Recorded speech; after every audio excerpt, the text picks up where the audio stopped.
Hello everyone, welcome back to the channel RAR Series Punjab. In today's video, we are going to talk about advertisement number 5 and advertisement number 6 of PSSB, Punjab Service Selection Subordinate Board. उसने दो advertisement कढ़ियां ने 5 ਅਤੇ 6 ਜਿਸ ਦੇ ਵਿੱਚ they are asking the applications for the post of senior assistant come inspector. So you all might have gone through these recruitments advertisement. So ਅੱਜ ਇਸ video ਦੇ ਵਿੱਚ ਆਪਾਂ ਇਹਨਾਂ ਦੀ strategy, sources, schedule S well S ਥੋੜਾ basic ਦੇਖਾਂਗੇ ਇਹਨਾਂ senior assistant ਦੀ job ਬਾਰੇ. ਸੋ ਫਰਸਟਲੀ ਜੋ ਐਡਵਰਟਾਈਜ਼ਮੈਂਟ ਨੰਬਰ 6 ਆਇਆ ਜਿਸ ਦੇ ਵਿੱਚ PSSB ਵੱਲੋਂ ਸੀਨੀਅਰ ਸਹਾਇਕਾਂ ਦੀਆਂ ਪੋਸਟਾਂ ਕੱਢੀਆਂ ਗਈਆਂ ਨੇ ਜਿਨ੍ਹਾਂ ਦੇ ਵਿੱਚੋਂ ਉਹਨਾਂ ਨੇ municipal corporation and municipal councils ਤੇ ਨਗਰ ਪੰਚਾਇਤਾਂ ਦੇ ਵਿੱਚ ਸੀਨੀਅਰ ਸਹਾਇਕ ਕਮ ਇੰਸਪੈਕਟਰ ਦੀ ਭਰਤੀ ਦੀ ਰਿਕਰੂਟਮੈਂਟ ਕੱਢੀ ਹੈ. And total number of post ਜੋ ਹੈਗੀਆਂ ਨੇ ਦੋਜ਼ ਆਰ ਅਰਾਊਂਡ 136 ਸੀਨੀਅਰ ਸਹਾਇਕ ਕਮ ਇੰਸਪੈਕਟਰ ਰੱਖਣੇ ਆ ਮਿਊਨਿਸਪਲ ਕਾਰਪੋਰੇਸ਼ਨਾਂ ਦੇ ਵਿੱਚ ਜਿਨ੍ਹਾਂ ਨੂੰ ਆਪਾਂ ਨਗਰ ਨਿਗਮ ਵੀ ਕਹਿੰਦੇ ਆ ਪੰਜਾਬੀ ਦੇ ਵਿੱਚ. ਤੇ ਪੰਜਾਬ ਦੇ ਵਿੱਚ ਟੋਟਲ 10 ਨਗਰ ਨਿਗਮ ਨੇ. whereas ਸੀਨੀਅਰ ਸਹਾਇਕ ਕਮ ਇੰਸਪੈਕਟਰ 48 ਪੋਸਟ ਉਹਨਾਂ ਨੇ ਐਡਵਰਟਾਈਜ਼ਮੈਂਟ ਕੀਤੀ ਹੈ ਫॉर ਨਗਰ ਕੌਂਸਲਸ ਐਂਡ ਨਗਰ ਪੰਚਾਇਤਾਂ ਜਿਨ੍ਹਾਂ ਨੂੰ ਆਪਾਂ ਮਿਊਨਿਸਪਲ ਕੌਂਸਲਸ ਐਂਡ ਨਗਰ ਪੰਚਾਇਤਾਂ ਕਹਿੰਦੇ ਆ. As per the data from local government Punjab website ਜੋ ਨਗਰ ਪੰਚਾਇਤਾਂ ਅਤੇ ਮਿਊਨਿਸਪਲ ਕੌਂਸਲਸ ਨੇ those are further divided into class 1, 2 and 3 and total number of ਜੋ ਮਿਊਨਿਸਪਲ ਕੌਂਸਲਸ ਨੇ ਆਪਣੇ ਪੰਜਾਬ ਦੇ ਵਿੱਚ ਉਹ ਹੈਗੇ ਨੇ 28 ਕਲਾਸ 1 ਨੇ, 52 class 2 and 25 class 10. So the department which these municipal corporation and municipal council belong is department of local government. Further, the last date for advertisement number 6 is 6th of September ਤੋਂ ਸ਼ੁਰੂ ਹੋਣੇ ਨੇ and 29 September ਤੱਕ ਤੁਸੀਂ farm ਭਰ ਸਕਦੇ ਹੋ and the last date for the fees is 5th of October. Similarly, PSSB ਨੇ ਇੱਕ ਹੋਰ ਐਡਵਰਟਾਈਜ਼ਮੈਂਟ ਕੱਢੀ ਹੈ that is advertisement number 5 of 2023 ਜਿਸ ਦੇ ਵਿੱਚ ਉਹਨਾਂ ਨੇ ਸੀਨੀਅਰ ਸਹਾਇਕਾਂ ਦੀਆਂ ਪੋਸਟਾਂ ਕੱਢੀਆਂ ਨੇ. ਤੇ ਫਰਸਟਲੀ ਗਰੁੱਪ B ਦੀ ਪੋਸਟ ਹੈ ਜੋ ਪਿੱਛੇ ਮਿਊਨਿਸਪਲ ਕੌਂਸਲਸ ਤੇ ਮਿਊਨਿਸਪਲ ਕਾਰਪੋਰੇਸ਼ਨ ਵਾਲੀ ਸੀਨੀਅਰ ਸਹਾਇਕ ਦੀ ਭਰਤੀ ਹੈ ਉਹ ਵੀ ਗਰੁੱਪ B ਦੀ ਹੈ. as well as ਜੋ ਐਡਵਰਟਾਈਜ਼ਮੈਂਟ ਨੰਬਰ 5 ਦੇ ਵਿੱਚ ਕੱਢੀਆਂ ਨੇ into the various departments from director ਸੈਰ ਸਪਾਟਾ ਵਿਭਾਗ ਟੂ ਦੀ ਸ਼ਹਿਰੀ ਹਵਾਬਾਜ਼ੀ, ਖਜ਼ਾਨਾ ਲੇਖਾ, ਪੰਜਾਬ ਰਾਜ ਲੋਟਰੀਜ਼. ਇਹਨਾਂ ਦੇ ਵਿੱਚ ਵੱਖ-ਵੱਖ ਡਿਪਾਰਟਮੈਂਟਸ ਦੇ ਵਿੱਚ ਉਹਨਾਂ ਨੇ ਕਿਸੇ ਦੇ ਵਿੱਚ 3 ਪੋਸਟਾਂ ਕੱਢੀਆਂ ਨੇ.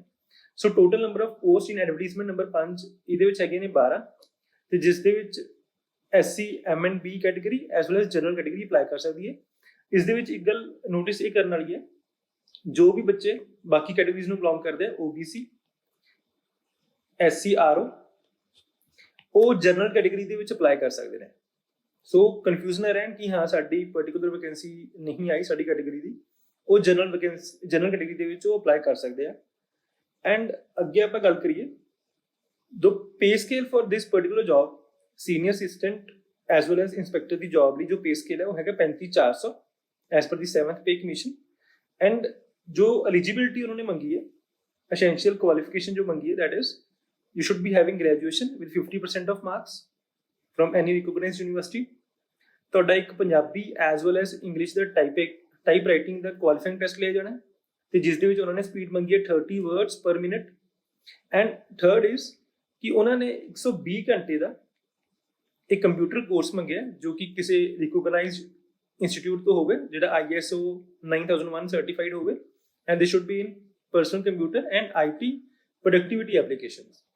And notice one more thing ਕਿ ਜਿਹਨਾਂ ਬੱਚੇ ਨੇ BCA BTech ਕੰਪਿਊਟਰ ਇੰਜੀਨੀਅਰਿੰਗ ਕੀਤੀ ਹੈ ਦੇ ਡਾਇਰੈਕਟਲੀ ਕੁਆਲੀਫਾਈਜ਼ ਜੇ ਉਹਨਾਂ ਕੋਲ ਇਹ ਪਾਰਟਿਕੂਲਰ ਸਰਟੀਫਿਕੇਟ ਨਹੀਂ ਹੈਗਾ ਐਂਡ ਜਿਹਨਾਂ ਕੋਲ O ਲੈਵਲ ਦਾ ਸਰਟੀਫਿਕੇਟ ਹੈ ਉਹ ਵੀ ਐਲੀਜੀਬਲ ਨੇ. Now if we talk about the work profile जो senior assistant कम inspector लगने हैं into the various municipal corporations, municipal councils and नगर पंचायत. देखो ਆਪਾਂ ਨੂੰ ਪਤਾ ਹੈ ਕਿ ਜੋ ਇੱਕ municipal corporation ਜਾਂ council ਹੁੰਦਾ ਹੈ ਉਹਦਾ work profile ਹੁੰਦਾ ਹੈ to provide the basic amenities to the urban population. So ਇਹ ਡਾਟਾ ਮੈਂ ਲੋਕਲ ਗਵਰਨਮੈਂਟ ਪੰਜਾਬ ਦੀ ਵੈਬਸਾਈਟ ਤੋਂ ਲਿਆ. I will be sharing the link as well as the advertisements are already shared on my Telegram channel. ਤੇ ਇਸ website ਦਾ link ਵੀ ਅਸੀਂ ਸਾਡੇ Telegram channel ਦੇ ਉੱਪਰ ਸ਼ੇਅਰ ਕਰਾਂਗੇ. Telegram ਚੈਨਲ ਦਾ ਲਿੰਕ ਡਿਸਕ੍ਰਿਪਸ਼ਨ ਦੇ ਵਿੱਚ ਦਿੱਤਾ ਹੋਇਆ, ਤੁਸੀਂ ਜੁਆਇਨ ਕਰ ਸਕਦੇ ਹੋ.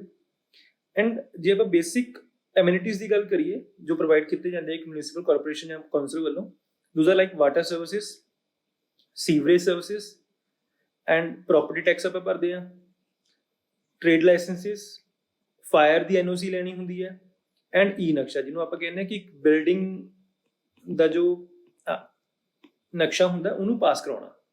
So these are ਫਿਊ basic important works ਜੋ ਕਿ ਇੱਕ ਲੋਕਲ ਗਵਰਨਮੈਂਟ ਦੇ ਅਧੀਨ ਆਉਂਦੇ ਨੇ. ਤੇ ਇਹੀ ਜੌਬ ਪ੍ਰੋਫਾਈਲ ਹੋਊਗੀ ਜੋ senior assistant as well as inspector ਹੋਣਗੇ, ਉਹਨਾਂ ਦਾ ਜੌਬ ਪ੍ਰੋਫਾਈਲ ਵੀ ਇਹਨਾਂ ਵਿੰਗਸ ਦੇ ਵਿੱਚ ਹੀ ਹੋਊਗਾ. ਸੋ we should know few things कि firstly कि एक ग्रुप B ਦੀ जॉब है, this is group B job, ਇਹ group C नहीं है, group B ਦੀ job है. ਤੇ ਇਸ ਲਈ ਜੋ ਪੇਪਰ A ਹੁੰਦਾ ਹੈ, paper A qualifying of Punjabi, ਉਹ ਇਸ ਐਗਜ਼ਾਮ ਦੇ ਵਿੱਚ ਨਹੀਂ ਹੋਊਗਾ because this is group B job and this paper A is very much compulsory for the group C as well as group D jobs. So group B job ਹੈ and this is first time ਕਿ PSSB ਇਸ exam ਨੂੰ conduct ਕਰਾਊਗਾ, ਜੋ group B ਦੇ exams ਨੇ ਉਹਨਾਂ ਨੂੰ conduct ਕਰਾਊਗਾ. Otherwise earlier PPSC ਹੀ conduct ਕਰਾਉਂਦਾ ਹੈ. ਵੀ ਨੋ ਕਿ ਹਾਂ ਇੱਕ PPSC ਦੇ ਕੋਲ ਪੈਂਡਿੰਗ ਰਿਕਰੂਟਮੈਂਟ ਵੀ ਪਈ ਹੈ senior assistant the. I think so 1 or 2 years before ਉਹਨਾਂ ਦੇ ਫਾਰਮ ਭਰੇ ਗਏ ਸੀਗੇ, ਬਟ ਸਟਿਲ ਹਾਲੇ ਤੱਕ ਉਹਦਾ ਐਗਜ਼ਾਮ ਨਹੀਂ ਹੋਇਆ. ਉਹ ਐਗਜ਼ਾਮ ਹਾਲੇ PPSC ਕੋਲ ਹੀ ਹੈ. ਬਟ ਜੋ ਇਹ ਪੋਸਟਾਂ ਨੇ ਸੀਨੀਅਰ ਅਸਿਸਟੈਂਟ ਕਮ ਇੰਸਪੈਕਟਰ ਦੀਆਂ ਮਿਊਨਿਸਪਲ ਕਾਰਪੋਰੇਸ਼ਨ ਕੌਂਸਲ ਦੇ ਵਿੱਚ, ਉਹ PSSB ਨੇ ਹੀ ਕਨੈਕਟ ਕਰਾਉਣਾ. ਸੋ ਸਿਲੇਬਸ ਕੀ ਹੋ ਸਕਦਾ ਹੈ? ਸੋ syllabus I think more or less it will be your similar to the excise and taxation inspector ਦਾ ਐਗਜ਼ਾਮ ਜੋ ਹੋਇਆ ਸੀ 2023 ਦੇ ਵਿੱਚ, ਉਹਨਾਂ ਲਾਈਨਸ ਤੇ ਹੀ ਹੋਊਗਾ. ਤੇ ਜੋ ਐਕਸਾਈਜ਼ ETI ਦਾ ਪੇਪਰ ਸੀ ਉਹਦਾ ਜੋ ਸਿਲੇਬਸ ਸੀਗਾ ਉਹਦੇ ਵਿੱਚ general studies, Punjab GK, maths, reasoning, English, Punjabi grammar, computer ਸੀਗਾ. ਐਂਡ ਇਹਨਾਂ ਦੀ ਅੱਗੇ ਉਹਨਾਂ ਨੇ ਵੰਡ ਕੀਤੀ ਹੋਈ ਸੀਗੀ ਕਿ ਕਿਸ ਪੋਰਸ਼ਨ ਦੇ ਵਿੱਚੋਂ ਕਿੰਨੇ ਕੁਐਸਚਨਸ ਆਉਣੇ ਨੇ. ਸੋ ਇਨ ਦਿਸ exam of group B, I think so general studies, Punjab GK and maths reasoning, these are very important, means utmost importance ਇਹਨਾਂ ਦੀ ਹੈ. ਹਾਂ, ਤੁਸੀਂ English, Punjabi grammar and computer ਨੂੰ ਇਗਨੋਰ ਨਹੀਂ ਕਰ ਸਕਦੇ. these are like ਦੋ ਸਬਜੈਕਟਸ ਜਿੱਥੇ ਤੁਸੀਂ ਘੱਟ ਮਿਹਨਤ ਕਰਕੇ ਵੱਧ ਮਾਰਕਸ ਸਕੋਰ ਕਰ ਸਕਦੇ ਹੋ. ਬਟ ਇਹਨਾਂ ਸਬਜੈਕਟਸ ਦੇ ਉੱਪਰ ਜੇ ਤੁਸੀਂ ਵੀਕ ਹੋ ਸੋ ਸਿਲੈਕਸ਼ਨ ਦੇ ਚਾਂਸਿਸ ਬਹੁਤ ਘੱਟ ਹੋ ਜਾਂਦੇ ਆ. Punjab GK is one of the ਦੋ ਸਬਜੈਕਟਸ ਜਿਹਨੂੰ ਤੁਸੀਂ ਥੋੜਾ ਜਿਹਾ ਟਾਈਮ ਦਿੰਦੇ ਹੋ ਤਾਂ ਤੁਸੀਂ ਫੁੱਲ ਮਾਰਕਸ ਸਕੋਰ ਕਰ ਸਕਦੇ ਹੋ. Maths reasoning you have to practise hard for this. ਜੇ ਤੁਸੀਂ ਮੈਥਸ ਰੀਜ਼ਨਿੰਗ ਦੇ ਵਿੱਚ ਵੀਕ ਹੋ ਤਾਂ you have to work hard, because ਜਿੱਦਾਂ ਐਕਸਾਈਜ਼ ਦਾ ਪੇਪਰ ਹੋਇਆ ਸੀ, ETI ਦਾ ਪੇਪਰ ਹੋਇਆ ਸੀ, ਉਸਦੇ ਵਿੱਚ ਬਾਕੀ ਸਬਜੈਕਟਸ ਰਿਲੇਟਿਵਲੀ ਈਜ਼ੀ ਸੀਗੇ, ਬਟ ਮੈਥਸ ਤੇ ਰੀਜ਼ਨਿੰਗ ਦੇ ਜੋ ਕੁਐਸਚਨ ਸੀਗੇ ਦੋਜ਼ ਵਰ ਈਜ਼ੀ ਬਟ ਦੋਜ਼ ਵਰ lengthy and tricky. So if group B the exam connect ਕਰਾ ਰਹੀ ਹੈ PSSB, ਤਾਂ ਉਹਨੇ ਜੋ ਇੱਕ ਲੈਵਲ ਆਫ ਐਗਜ਼ਾਮ ਉਹਨੂੰ ਹਮੇਸ਼ਾ ਮੋਡਰੇਟ ਟੂ ਡਿਫਿਕਲਟ ਹੀ ਰੱਖਣਾ ਹੈ. ਤੇ ਮੋਡਰੇਟ ਨੂੰ ਡਿਫਿਕਲਟ ਰੱਖਣ ਵਾਸਤੇ ਉਹ ਉਹਨਾਂ ਨੇ ਮੈਥਸ ਤੇ ਰੀਜ਼ਨਿੰਗ ਨੂੰ ਥੋੜਾ ਜਿਹਾ ਇੰਕਰੀਜ਼ ਕਰਨਾ ਹੈ, ਉਸਦਾ ਲੈਵਲ ਇੰਕਰੀਜ਼ ਕਰਨਾ ਹੈ, ਜਨਰਲ ਸਟੱਡੀਜ਼ ਦੇ ਕੁਐਸਚਨਸ ਦਾ ਲੈਵਲ ਇੰਕਰੀਜ਼ ਕਰਨਾ ਹੈ, ਐਂਡ ਪੰਜਾਬ GK ਨੂੰ ਹੋਰ ਸੋਰਸਿਸ ਤੋਂ ਉਹਨਾਂ ਨੇ ਕੁਐਸਚਨਸ ਡਿਵੈਲਪ ਕਰਨੇ ਨੇ. ਸੋ ਤੁਸੀਂ ਇਹਨਾਂ ਦੇ ਉੱਪਰ ਵਰਕਆਊਟ ਕਰਨਾ ਹੈ. ਮੈਂ ਅੱਗੇ ਡਿਟੇਲ ਦੇ ਵਿੱਚ ਦੱਸੂਗਾ ਤੁਸੀਂ ਕਿਹੜੇ ਸੋਰਸਿਸ ਫੋਲੋ ਕਰ ਸਕਦੇ, ਕਿਹੜੇ ਟੌਪਿਕਸ ਤੁਸੀਂ ਜ਼ਿਆਦਾ ਫੋਕਸ ਕਰਨੇ ਨੇ. Before that I would like to say please stop watching these marathons. ਇੱਕ ਟ੍ਰੈਂਡ ਚੱਲ ਪਿਆ ਕਿ ਇੱਕ ਸਬਜੈਕਟ ਲਓ, ਉਸਦੀ ਮੈਰਾਥਨ ਕਰਾਓ ਐਂਡ ਦੈਟਸ ਫਿਨਿਸ਼. ਮੈਰਾਥਨ ਦੇ ਵਿੱਚ ਕੀ ਕਰਦੇ ਆ, ਜਸਟ ਕੁਐਸਚਨ ਆਂਸਰਸ ਐਂਡ ਉਹ ਘੰਟੇ ਦੀ, 1.5 ਘੰਟੇ ਦੀ, 2 ਘੰਟੇ ਦੀ ਜਾਂ ਫਿਰ ਕਈ ਵਾਰ ਵੱਧ ਸਮੇਂ ਦੀ ਮੈਰਾਥਨ ਲਗਾਉਂਦੇ ਆ, ਬੱਚੇ ਨੂੰ ਦਿੰਦੇ ਨੇ ਐਂਡ ਉਸ ਤੋਂ ਬਾਅਦ ਬੰਦ. ਯਾਰ there is no benefit of marathons. ਜਦੋਂ ਤੱਕ ਤੁਸੀਂ ਸਿਲੇਬਸ ਹੀ ਪੂਰਾ ਨਹੀਂ ਕੀਤਾ ਤੁਹਾਨੂੰ ਪਤਾ ਹੀ ਨਹੀਂ ਕਿ ਹਾਂ ਇਸ ਪਰਟੀਕੂਲਰ ਪੋਲਿਟੀ ਦੇ ਵਿੱਚ ਕਿਹੜੇ ਅੱਗੇ ਚੈਪਟਰਸ ਨੇ, ਉਹਨਾਂ ਚੈਪਟਰਸ ਦੀ ਅੱਗੇ ਸਬ ਟੌਪਿਕਸ ਕੀ ਨੇ, ਤੁਸੀਂ ਮੈਰਾਥਨ ਕਿਉਂ ਲਗਾ ਰਹੇ ਹੋ? Why you wasting your 6 hours on marathon instead of that? ਉਹ 6-7 ਘੰਟਿਆਂ ਦੇ ਵਿੱਚ ਕੀ ਪਤਾ ਤੁਸੀਂ 1 ਮਹੀਨੇ ਦੇ ਕਰੰਟ ਅਫੇਅਰਸ ਹੀ ਪੂਰੀ ਕਰ ਲਓ, ਪੜ੍ਹ ਲਓ. ਤੇ ਅੱਜ ਕੱਲ੍ਹ ਇੱਕ ਹੋਰ ਹੈ ਕਿ ਹਰ ਟੌਪਿਕ ਦੀ MCQs ਵੀਡੀਓਜ਼ ਆ ਰਹੀਆਂ ਨੇ. ਕੋਚਿੰਗ ਇੰਸਟੀਟਿਊਟਸ ਕੀ ਕਰ ਰਹੇ ਨੇ, instead of giving a full-fledged course on their YouTube channel for free, ਉਹ MCQs ਜ਼ਰੂਰ ਕਰਾ ਰਹੇ ਨੇ. ਯਾਰ MCQs ਦਾ ਫਾਇਦਾ ਹੈ, ਮੈਂ ਮੰਨਦਾ MCQs ਦਾ ਫਾਇਦਾ ਹੈ, but directly watching MCQs no benefit.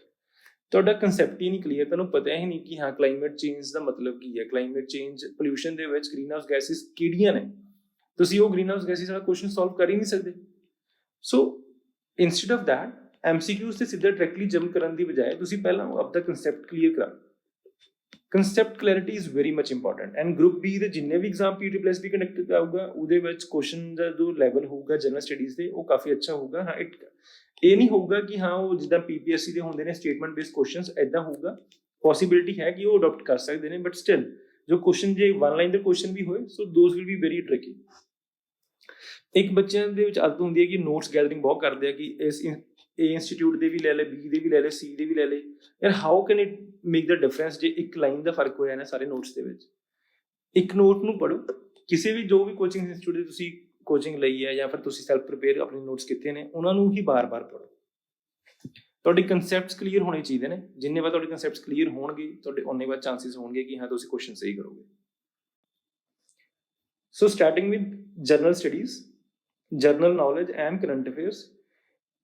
ਜਿੰਨੇ ਵੀ ਸਬਜੈਕਟਸ ਨੇ ਇਹਨਾਂ ਨੇ 9 ਪਾਰਟ ਦਿੱਤੇ ਆ ਤੇ ਆਪਾਂ 9 ਪਾਰਟ ਦੇ ਉੱਪਰ ਹੀ ਦੇਖਾਂਗੇ। I will be telling the important topics ਜੋ ਤੁਸੀਂ ਸਕਿਪ ਨਹੀਂ ਕਰਨੇ ਐਂਡ ਤੁਸੀਂ ਕਿਹੜੇ ਸੋਰਸਿਸ ਤੋਂ ਉਹਨਾਂ ਨੂੰ ਕੰਪਲੀਟ ਕਰ ਸਕਦੇ ਹੋ। ਬਿਕੋਜ਼ ਆਈ ਥਿੰਕ ਕਿ ਜੋ ਆਲਰੇਡੀ ਬੱਚੇ ਪ੍ਰਪੇਅਰ ਕਰ ਰਹੇ ਨੇ, ਜਿਨ੍ਹਾਂ ਨੇ ਕਲਰਕ ਦਾ ਐਗਜ਼ਾਮ ਦਿੱਤਾ ਹੈ, ਪਟਵਾਰੀ ਦਾ ਐਗਜ਼ਾਮ ਦਿੱਤਾ ਹੈ, ETI ਦਾ ਐਗਜ਼ਾਮ ਦਿੱਤਾ ਹੈ ਜਾਂ ਫਿਰ ਬਾਕੀ PPSC ਦੇ ਐਗਜ਼ਾਮ ਦਿੱਤੇ ਨੇ ਜਿਵੇਂ ਨੈਬ ਤਹਿਸੀਲਦਾਰ ਦਾ ਹੋਇਆ ਸੀਗਾ, ਉਹਨਾਂ ਨੂੰ ਕੋਚਿੰਗ ਦੀ ਲੋੜ ਨਹੀਂ। all they have to do is they have to consolidate what they had read, ਉਹਨਾਂ ਨੂੰ ਰਿਵਾਈਜ਼ ਕਰਨਾ, ਕੰਸੋਲੀਡੇਟ ਕਰਨਾ ਐਂਡ ਪ੍ਰੈਕਟਿਸ ਕਰਨਾ।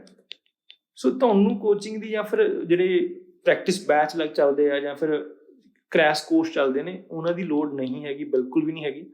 ਤੁਸੀਂ ਆਪਣੀ ਸੈਲਫ ਸਟੱਡੀ ਦੇ ਉੱਪਰ ਧਿਆਨ ਦਿਓ, ਵੱਧ ਤੋਂ ਵੱਧ ਰਿਵਾਈਜ਼ ਕਰੋ, ਵੱਧ ਤੋਂ ਵੱਧ ਕੁਐਸਚਨਸ ਪ੍ਰੈਕਟਿਸ ਕਰੋ। Please do not bye the courses because ਇੱਕ ਪਰਟੀਕੂਲਰ ਵੀਡੀਓ ਦੀ ਜੇ ਆਪਾਂ ਅਟੈਂਸ਼ਨ ਲੈਵਲ ਦੇਖੀਏ ਤਾਂ ਇਟਸ 50%, ਬਟ ਜੇ ਤੁਸੀਂ ਸੈਲਫ ਸਟੱਡੀ ਕਰ ਰਹੇ ਹੋ ਤਾਂ it can be maximum to 80%। So there is a very much stark difference. ਤਾਂ ਸੈਲਫ ਸਟੱਡੀ ਦੇ ਉੱਪਰ ਹੀ ਜ਼ਿਆਦਾ ਫੋਕਸ ਕਰੋ। So starting with political issues. Political issues ਦਾ ਮਤਲਬ ਹੈ ਪੋਲਿਟਿਕ ਦੇ ਉਹ ਇਸ਼ੂਜ਼ ਜਿਹੜੇ ਨਿਊਜ਼ 'ਚ ਰਹਿੰਦੇ ਨੇ। ਤੇ ਨਿਊਜ਼ 'ਚ ਸਭ ਤੋਂ ਵੱਧ ਕਿਹੜੇ ਰਹਿੰਦੇ ਆ ਜਾਂ ਜਿਹੜੇ ਟੌਪਿਕਸ ਨੇ ਤੁਸੀਂ ਫੋਲੋ ਕਰਨੇ ਆ, those are fundamental rights, fundamental duties, DPSPs। ਇਹਨਾਂ ਦੇ ਆਰਟੀਕਲਸ ਅਤੇ ਉਸ ਆਰਟੀਕਲਸ ਦੇ ਅੰਦਰ ਕੀ ਮੈਂਸ਼ਨ ਕੀਤਾ ਹੋਇਆ ਉਹ ਤੁਹਾਨੂੰ ਪਤਾ ਹੋਣਾ ਚਾਹੀਦਾ। ਉਸ ਤੋਂ ਬਾਅਦ ਪਾਰਲੀਮੈਂਟ।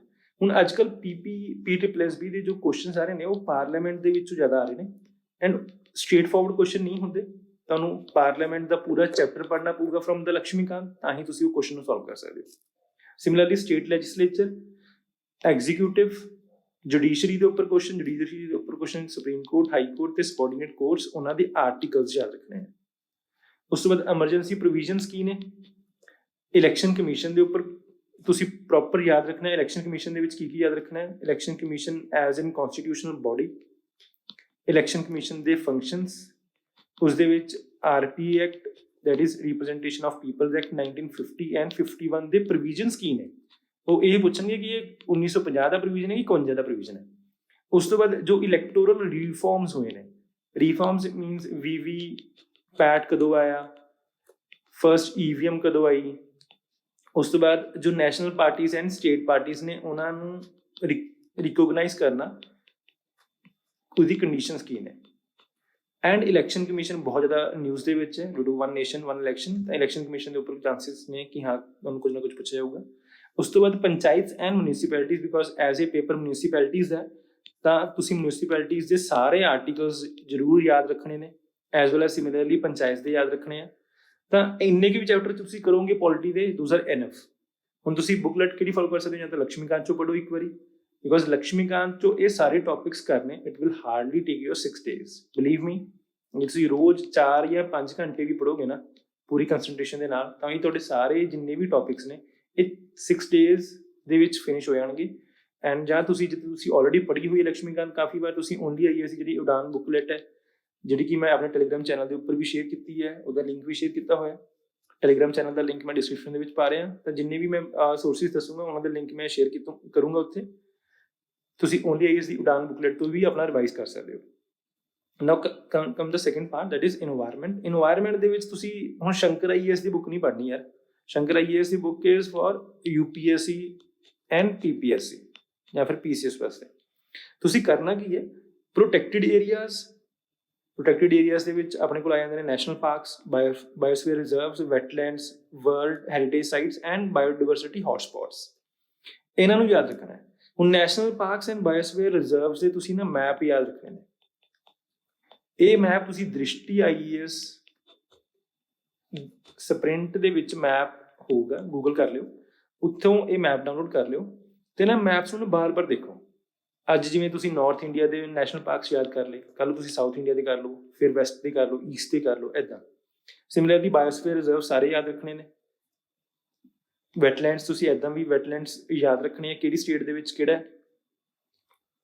ਪੰਜਾਬ ਦੇ ਸਾਰੇ ਯਾਦ ਰੱਖਣੇ ਨੇ ਕਿ ਕਿਹੜਾ ਨੈਸ਼ਨਲ ਹੈ, ਕਿਹੜਾ ਇੰਟਰਨੈਸ਼ਨਲ ਇੰਪੋਰਟੈਂਸ ਹੈ। ਉਸ ਤੋਂ ਬਾਅਦ ਜੋ ਵੀ ਕੰਜ਼ਰਵੇਸ਼ਨ ਪ੍ਰੋਗਰਾਮ ਭਾਰਤ ਸਰਕਾਰ ਨੇ ਚਲਾਏ ਨੇ, ਪ੍ਰੋਜੈਕਟ ਟਾਈਗਰ ਹੋ ਗਿਆ, ਪ੍ਰੋਜੈਕਟ ਚੀਤਾ ਹੋ ਗਿਆ, ਐਲੀਫੈਂਟ ਵਾਲਾ ਹੋ ਗਿਆ, ਵਲਚਰ ਵਾਲਾ ਹੋ ਗਿਆ, ਇਹ ਸਾਰੇ ਯਾਦ ਰੱਖਣੇ ਆ, ਕਦੋਂ ਸ਼ੁਰੂ ਹੋਏ ਸੀਗੇ। ਉਸ ਤੋਂ ਬਾਅਦ ਪੋਲਿਊਸ਼ਨ ਇੰਪੋਰਟੈਂਟ ਹੈ। ਪੋਲਿਊਸ਼ਨ ਦੇ ਵਿੱਚ ਨੈਪਸ ਹੋ ਗਿਆ, NAAQS national ambient air quality standards, ਜਾਂ ਫਿਰ ਪੋਲਿਊਸ਼ਨ ਦੇ ਨਾਲ ਰਿਲੇਟਡ ਜਿੰਨੇ ਵੀ ਅੱਗੇ ਕਨਵੈਨਸ਼ਨਸ ਹੋਈਆਂ ਨੇ ਉਹ ਇੰਪੋਰਟੈਂਟ ਨੇ। ਉਸ ਤੋਂ ਬਾਅਦ ਕਲਾਈਮੇਟ ਚੇਂਜ ਦੇ ਨਾਲ ਰਿਲੇਟਡ ਜਿੰਨੇ ਵੀ ਟੌਪਿਕਸ ਨੇ, climate change is very much important.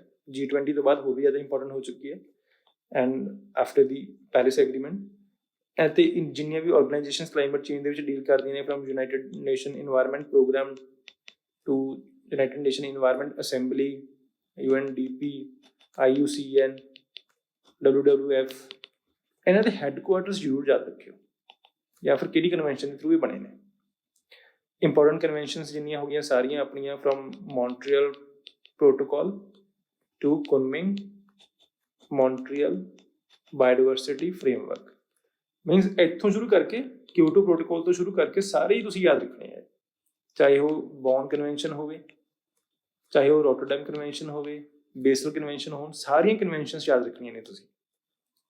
ਕਿਹੜੇ ਸਾਲ ਦੇ ਵਿੱਚ ਲਾਗੂ ਹੋਏ ਨੇ ਇਹ ਵੀ ਯਾਦ ਰੱਖਣੇ ਨੇ, ਇਨ ਵਿਦ ਰਿਸਪੈਕਟ ਟੂ ਇੰਡੀਆ, ਕਿ ਇੰਡੀਆ ਦੇ ਵਿੱਚ ਕਿਹੜੇ ਸਾਲ ਦੇ ਵਿੱਚ ਲਾਗੂ ਹੋਏ ਨੇ। ਤੇ ਫਿਰ ਉਸ ਤੋਂ ਬਾਅਦ ਇੰਡੀਆ ਦੀ ਅਤੇ national as well as international ਜਿਹੜੀ ਇਨਵਾਇਰਮੈਂਟਲ ਆਰਗੇਨਾਈਜੇਸ਼ਨਸ ਨੇ ਉਹਨਾਂ ਦੇ ਹੈੱਡਕੁਆਰਟਰਸ ਜ਼ਰੂਰ ਯਾਦ ਰੱਖਣੇ ਆ। ਬਿਕੋਜ਼ ਇੱਕ ਡਿਪਟੀ ਰੇਂਜਰ ਦਾ ਪੇਪਰ ਹੋਇਆ ਸੀ, ਉਸ ਦੇ ਵਿੱਚ ਉਹਨਾਂ ਨੇ ਇੱਕ NGO ਦਾ ਹੈੱਡਕੁਆਰਟਰ ਪੁੱਛਿਆ ਸੀ, that was maybe biodiversity international. ਉਹ ਇੱਕ NGO ਹੈ ਜਿਹੜੀ ਬਾਇਓਡਾਇਵਰਸਿਟੀ ਲਈ ਕੰਮ ਕਰਦੀ ਹੈ, ਅਤੇ ਉਹਦੇ ਹੈੱਡਕੁਆਰਟਰ ਪੁੱਛੇ ਸੀਗੇ।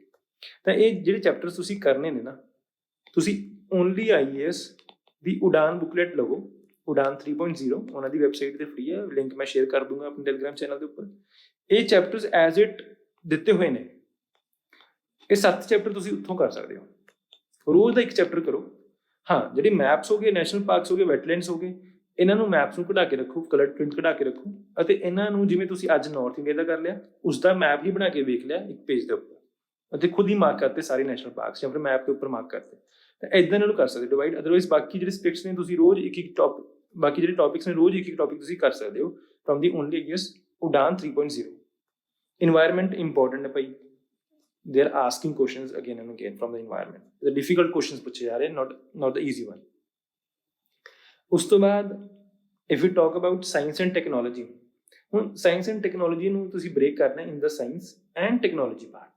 ਟੈਕਨੋਲੋਜੀ ਪਾਰਟ ਦਾ ਮਤਲਬ ਹੈ ਕਿ ਕੰਪਿਊਟਰ ਹੋ ਗਿਆ ਐਂਡ ਐਨਰਜੀ ਸਿਸਟਮ, ਜਿਹੜੇ ਲੇਟੈਸਟ ਐਨਰਜੀ ਸਿਸਟਮ ਦੇ ਵਿੱਚ ਇਨੋਵੇਸ਼ਨਸ ਹੋ ਰਹੀਆਂ ਨੇ, ਉਹਨਾਂ ਦੇ ਰਿਸਪੈਕਟ ਦੇ ਵਿੱਚ ਨਵੀਂ ਟੈਕਨੋਲੋਜੀ ਕੀ ਆ ਰਹੀ ਹੈ, ਜਾਂ ਫਿਰ ਇਨ ਦਾ ਰਿਸਪੈਕਟ ਆਫ ਬਾਇਓਟੈਕਨੋਲੋਜੀ।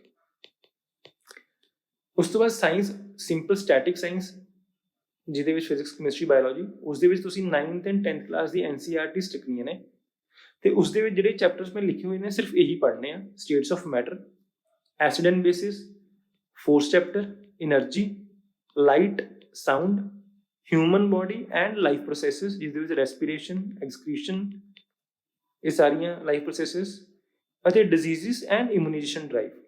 ਡਿਜ਼ੀਜ਼ਿਸ ਨੂੰ ਤੁਸੀਂ ਡਿਵਾਈਡ ਕਰ ਸਕਦੇ ਹੋ in the virus, bacteria, plasmodium and fungi, ਜੋ ਵੀ ਡਿਜ਼ੀਜ਼ ਹੈਗੇ ਨੇ ਉਹਨਾਂ ਨੂੰ ਡਿਵਾਈਡ ਕਰੋ, ਉਹਨਾਂ ਦੇ ਆਪਣੇ ਨੋਟਸ ਤਿਆਰ ਕਰੋ।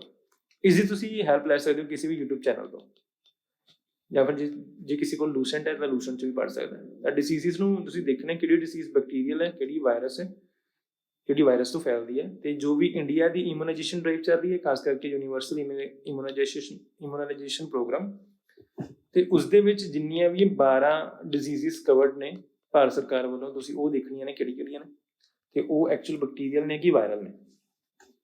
ਤਾਂ ਬੇਸਿਕ ਸਾਇੰਸ ਲਈ ਤੁਸੀਂ ਇਹੀ ਕਰਨਾ। ਐਂਡ ਇੱਕ ਜੋ ਇੱਥੇ ਮੈਂ ਲਿਖਣਾ ਭੁੱਲ ਗਿਆ, ਇੱਕ ਸੈੱਲ ਚੈਪਟਰ ਹੁੰਦਾ ਬਾਇਓਲੋਜੀ ਦਾ ਸੈੱਲ ਚੈਪਟਰ, ਉਹ ਵੀ ਇੰਪੋਰਟੈਂਟ ਹੈ, ਉਹ ਵੀ ਕਰਨਾ ਤੁਸੀਂ। ਐਂਡ ਰਹੀ ਗੱਲ ਟੈਕਨੋਲੋਜੀ ਦੀ, ਟੈਕਨੋਲੋਜੀ ਲਈ ਐਜ਼ ਸੱਚ ਆਈ ਵੁੱਡ ਸੇ ਇਹ ਕਰੰਟ ਅਫੇਅਰਸ 'ਚੋਂ ਵੀ ਕਵਰ ਹੋ ਜਾਊਗਾ। ਜੇ ਤੁਸੀਂ ਕਰੰਟ ਅਫੇਅਰਸ ਪੜ੍ਹ ਰਹੇ ਹੋਵੋਗੇ ਤੁਹਾਡੀ technology part for PSSB exams cover ਹੋ ਜਾਊਗਾ, not for the PPSC but for PSSB ਇੰਨਾ ਸਫੀਸ਼ੀਐਂਟ ਰਹੂਗਾ। ਹਾਂ, ਉਹ ਗੱਲ ਹੈ ਕਿ ਤੁਹਾਨੂੰ ਬੇਸਿਕ ਨੌਲੇਜ ਪਤਾ ਹੋਵੇ ਕਿ ਟੈਕਨੋਲੋਜੀ ਹੈ ਕਿਹੜੀ। ਜਿੱਥੇ ਤੁਹਾਨੂੰ ਲੱਗਦਾ ਹੋਊਗਾ ਕਿ ਕਰੰਟ ਅਫੇਅਰਸ ਦੇ ਵਿੱਚ ਕੋਈ ਟੈਕਨੋਲੋਜੀਕਲ ਪਾਰਟ ਹੈ ਜਾਂ ਕੋਈ ਐਕਸਪੈਕਟ ਹੈ, ਤਾਂ ਇੱਕ ਵਾਰੀ ਉਹਨੂੰ ਗੂਗਲ ਕਰਕੇ ਜ਼ਰੂਰ ਦੇਖੋ ਕਿ ਹਾਂ ਇਹ ਟੈਕਨੋਲੋਜੀ ਹੈ ਕਿਸ ਚੀਜ਼ ਦੀ। ਬਾਈ ਚਾਂਸ ਸਟੈਮ ਸੈਲ ਦੇ ਉੱਪਰ ਕੋਈ ਕੁਐਸਚਨ ਹੈ, ਬਾਈ ਚਾਂਸ ਕੁਆਂਟਮ ਕੰਪਿਊਟਿੰਗ ਦੇ ਉੱਪਰ ਕੋਈ ਕੁਐਸਚਨ ਹੈ, ਉਸ ਤੋਂ ਬਾਅਦ ਕੁਆਂਟਮ ਕੀ ਡਿਸਟ੍ਰੀਬਿਊਸ਼ਨ ਦੇ ਉੱਪਰ ਕੁਝ ਹੈ ਟੌਪਿਕ ਜਾਂ ਕੁਐਸਚਨ ਹੈ, ਤਾਂ ਇੱਕ ਵਾਰੀ ਉਹਨਾਂ ਬਾਰੇ ਗੂਗਲ ਕਰੋ। ਗੂਗਲ ਤੁਸੀਂ ਦ੍ਰਿਸ਼ਟੀ IAS ਦੀ ਵੈਬਸਾਈਟ ਤੋਂ ਪੜ੍ਹ ਸਕਦੇ ਹੋ ਉਹਦੇ ਬਾਰੇ, ਜਾਂ ਵਿਜ਼ਨ IAS ਦੀ ਵੈਬਸਾਈਟ ਤੋਂ ਪੜ੍ਹ ਸਕਦੇ ਹੋ। ਹੁਣ ਅੱਗੇ ਜੇ ਆਪਾਂ ਗੱਲ ਕਰੀਏ ਤਾਂ ਹਿਸਟਰੀ ਦੀ, ਹਿਸਟਰੀ ਦੇ ਵਿੱਚ ਤੁਸੀਂ ਸਿਰਫ ਪਹਿਲਾਂ ਮਾਡਰਨ ਹਿਸਟਰੀ ਟਾਰਗੇਟ ਕਰਨੀ ਹੈ। ਉਸ ਦੇ ਵਿੱਚ ਜੋ ਇਵੈਂਟਸ ਦਾ ਸੀਕੁਐਂਸ ਹੈ ਨਾ ਉਹ ਬਹੁਤ ਇੰਪੋਰਟੈਂਟ ਹੈ। ਕਿਹੜੇ ਸਾਲ ਦੇ ਵਿੱਚ ਕਿਹੜਾ ਹੋਇਆ ਉਹ ਸਾਲ ਵੀ ਬਹੁਤ ਇੰਪੋਰਟੈਂਟ ਹੈ, ਬਿਕੋਜ਼ PSSB ਮੇਨਲੀ ਫੋਕਸ ਕਰਦੀ ਹੈ on the year of event instead of ਉਹਦੇ ਸੀਕੁਐਂਸ ਦੇ ਕ੍ਰੋਨੋਲੋਜੀਕਲ ਆਰਡਰ ਦੀ ਬਜਾਏ ਉਹ ਡਾਇਰੈਕਟਲੀ ਈਅਰ ਹੀ ਪੁੱਛਦੇ ਨੇ ਐਂਡ ਬਹੁਤ ਕਲੋਜ਼ ਪੁੱਛਦੇ ਨੇ, ਲਾਈਕ 1927, 28 ਡੇਟਸ ਵੀ ਇੰਨੀ ਕਲੋਜ਼ਨੈਸ ਨਾਲ ਪੁੱਛ ਸਕਦੇ ਆ। ਸੋ ਇਵੈਂਟਸ ਬਹੁਤ ਜ਼ਿਆਦਾ ਇੰਪੋਰਟੈਂਟ ਨੇ। ਉਸ ਤੋਂ ਬਾਅਦ ਜੋ ਐਸੋਸੀਏਸ਼ਨਸ ਬਣੀਆਂ ਨੇ, ਬੇਸ਼ੱਕ ਇੰਡੀਆ ਦੇ ਵਿੱਚ ਬਣੀਆਂ ਜਾਂ ਬਾਹਰ ਬਣੀਆਂ, ਉਸ ਤੋਂ ਬਾਅਦ ਜੋ ਇੰਡੀਅਨ ਫਰੀडम ਸਟਰਗਲ ਸੀਗਾ ਉਹਦੇ ਵਿੱਚ ਜਿਸ ਵੀ ਇੰਡੀਅਨ ਫਰੀडम ਸਟਰਗਲਰ ਨੇ ਕੋਈ ਲਿਟਰੇਚਰ ਲਿਖਿਆ ਤਾਂ ਉਹ ਇੰਪੋਰਟੈਂਟ ਹੈ। ਉਹ ਲਿਟਰੇਚਰ ਬੇਸ਼ੱਕ ਕੋਈ ਨਿਊਜ਼ਪੇਪਰ ਹੈ ਜਾਂ ਫਿਰ ਕੋਈ ਵੀ ਫਿਕਸ਼ਨ ਜਾਂ ਫਿਰ ਕੋਈ ਬੁੱਕ ਵਰਕ ਹੈ, ਉਹ ਹੀ ਬਹੁਤ ਇੰਪੋਰਟੈਂਟ ਹੈ। ਉਹ ਤੁਸੀਂ ਸਕਿਪ ਨਹੀਂ ਕਰਨਾ। ਅੱਜ ਕੱਲ੍ਹ ਉਹ ਇਸ ਚੀਜ਼ ਦੇ ਉੱਪਰ ਬਹੁਤ ਫੋਕਸ ਕਰ ਰਹੀ ਹੈ PSSB। ਤੁਸੀਂ ਜਦੋਂ PYQs ਦੇਖੋਗੇ ਤੁਹਾਨੂੰ ਕਲੀਅਰਲੀ ਆਈਡੀਆ ਹੋ ਜਾਣਾ ਕਿ ਇੱਕ ਸਿੰਪਲ ਜੇ ਆਪਾਂ ਸਪੈਕਟਰਮ ਪੜ੍ਹ ਕੇ ਆਪਾਂ ਕਹਿ ਦਈਏ ਕਿ ਹਾਂ ਮੇਰਾ ਹਿਸਟਰੀ ਦਾ ਪੋਰਸ਼ਨ ਕਲੀਅਰ ਹੈ, ਉਹ ਨਹੀਂ ਹੋਊਗਾ। ਤੁਹਾਨੂੰ ਸਪੈਕਟਰਮ ਇਨ ਡੈਪਥ ਹੀ ਪੜ੍ਹਨੀ ਪਊਗੀ, ਬਿਕੋਜ਼ ਇੱਕ ਤਰ੍ਹਾਂ ਦਾ ਰੱਟਾ ਮਾਰਨਾ ਪੈਂਦਾ ਹਰ ਇੱਕ ਇਵੈਂਟ ਤੇ, ਹਰ ਇੱਕ ਲਿਟਰੇਚਰ ਤੇ।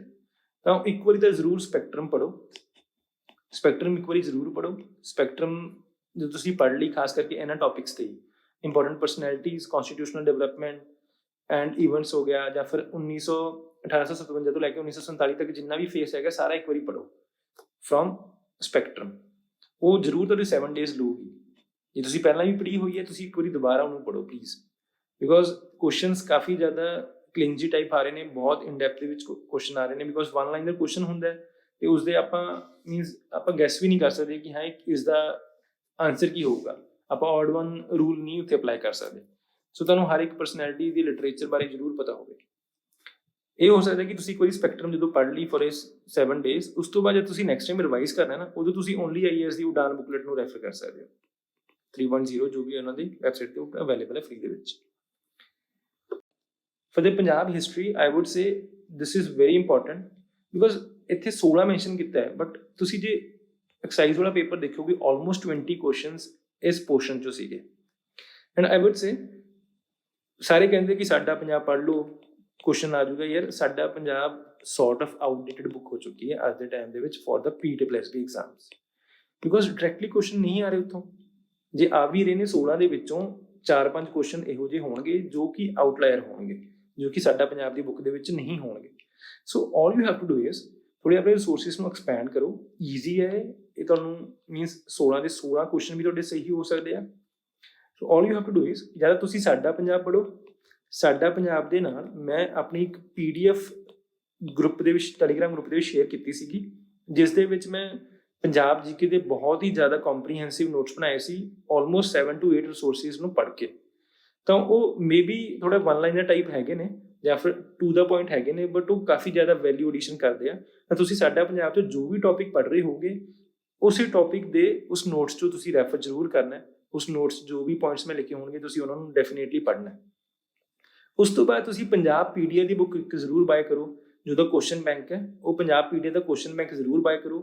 ਜੋ ਟੌਪਿਕ ਤੁਸੀਂ ਸਾਡਾ ਪੰਜਾਬ ਪਲੱਸ ਮੇਰੇ ਨੋਟਸ 'ਚੋਂ ਪੜ੍ਹ ਲਿਆ ਉਸੇ ਦੇ ਕੁਐਸਚਨ ਆਨਸਰਸ ਪ੍ਰੈਕਟਿਸ ਕਰੋ from Punjab PDF। This will be enough to cover Punjab very thoroughly. ਜੇ ਤੁਹਾਨੂੰ ਫਿਰ ਵੀ ਲੱਗਦਾ ਕਿ ਹਾਂ ਨਹੀਂ ਘੱਟ ਹੈ, PSSB ਹੋਰ ਵੀ ਕੰਪਲੈਕਸ ਕੁਐਸਚਨ ਪੁੱਛ ਸਕਦੀ ਹੈ, ਹੋਰ ਇਨ ਡੈਪਥ 'ਚ ਜਾ ਸਕਦੀ ਹੈ, ਤਾਂ ਤੁਸੀਂ 10th class Punjab school education board ਦੀ ਹਿਸਟਰੀ ਦੀ ਬੁੱਕ ਉਠਾਓ। ਉਸ ਦੇ ਵਿੱਚ ਜਿੰਨੇ ਵੀ ਪੰਜਾਬ ਨਾਲ ਰਿਲੇਟਡ ਹਿਸਟਰੀ ਦੇ ਹਿਸਟੋਰੀਕਲ ਇਵੈਂਟਸ ਉਹਨਾਂ ਨੇ ਦਿੱਤੇ ਹੋਏ ਨੇ ਉਹ ਤੁਸੀਂ ਪੜ੍ਹ ਲਓ। ਤੇ ਜੇ ਤੁਸੀਂ ਕਲਚਰ ਪੜ੍ਹਨਾ ਹੈ ਥੋੜਾ ਇਨ ਡੈਪਥ ਦੇ ਵਿੱਚ, ਕਲਚਰ ਪੜ੍ਹਨਾ ਹੈ ਆਫ ਪੰਜਾਬ, ਬਿਕੋਜ਼ ਇਹਨਾਂ ਨੇ ਕਲੀਅਰਲੀ ਮੈਂਸ਼ਨ ਕੀਤਾ ਹੋਇਆ ਕਿ social and culture of Punjab during Afghan and Mughal rule. ਤਾਂ ਤੁਸੀਂ 11ਵੀਂ ਤੇ 12ਵੀਂ ਕਲਾਸ ਦੀ ਲਾਜ਼ਮੀ ਪੰਜਾਬੀ ਦੀ ਬੁੱਕਾਂ ਨੇ, ਲਾਜ਼ਮੀ ਪੰਜਾਬੀ ਨੋਟ ਇਟ ਡਾਊਨ, ਉਸ ਦੇ ਵਿੱਚ ਕੁਝ ਹੀ ਇੰਪੋਰਟੈਂਟ ਟੌਪਿਕਸ ਨੇ ਜਾਂ ਕੁਝ ਹੀ ਇੰਪੋਰਟੈਂਟ ਚੈਪਟਰਸ ਨੇ ਜਿਹੜੇ ਤੁਸੀਂ ਪੜ੍ਹਨੇ ਨੇ with respect to your syllabus. ਉਹ ਤੁਹਾਨੂੰ ਕਲੀਅਰ, ਜੇ ਤੁਸੀਂ ਕੰਟੈਂਟਸ ਪੇਜ ਦੇਖੋਗੇ ਤੁਹਾਨੂੰ ਪਤਾ ਲੱਗ ਜਾਊਗਾ ਕਿ ਹਾਂ ਇਹ ਚੈਪਟਰ ਮੈਂ ਪੜ੍ਹਨਾ, ਇਹ ਨਹੀਂ ਪੜ੍ਹਨਾ। So this is all for Punjab. 16 number ਨੇ, ਵੱਧ ਵੀ ਹੋ ਸਕਦੇ ਆ ਮਾਰਕਸ, ਬਿਕੋਜ਼ ਕੁਐਸਚਨ ਵੱਧ ਵੀ ਆ ਸਕਦੇ ਨੇ। ਸੋ ਪਲੀਜ਼ ਬੜੇ ਧਿਆਨ ਨਾਲ ਕਰੋ। ਇਹਨਾਂ ਤਿੰਨਾਂ ਬੇਅਰ ਮਿਨੀਮਮ ਤਾਂ ਤੁਸੀਂ ਕਰਕੇ ਹੀ ਜਾਣਾ। ਸਾਡਾ ਪੰਜਾਬ ਜੀ ਕੇ ਨੋਟਸ ਜੋ ਮੇਰੀ PDF ਹੈ, ਜੋ ਮੈਂ ਖੁਦ ਤਿਆਰ ਕੀਤੇ ਨੇ, ਉਹ ਤੁਸੀਂ ਅਵੇਲੇਬਲ ਹੈਗੇ ਨੇ, ਉਹ ਟੈਲੀਗ੍ਰਾਮ ਦੇ ਉੱਪਰ ਤੁਸੀਂ ਫ੍ਰੀਲੀ ਅਵੇਲ ਕਰ ਸਕਦੇ ਹੋ। ਐਂਡ ਪੰਜਾਬ PDF ਦੇ ਕੁਐਸਚਨ ਬੈਂਕ 'ਚੋਂ ਸਾਰੇ ਕੁਐਸਚਨ ਪ੍ਰੈਕਟਿਸ ਕਰਕੇ ਜਾਣੇ ਨੇ।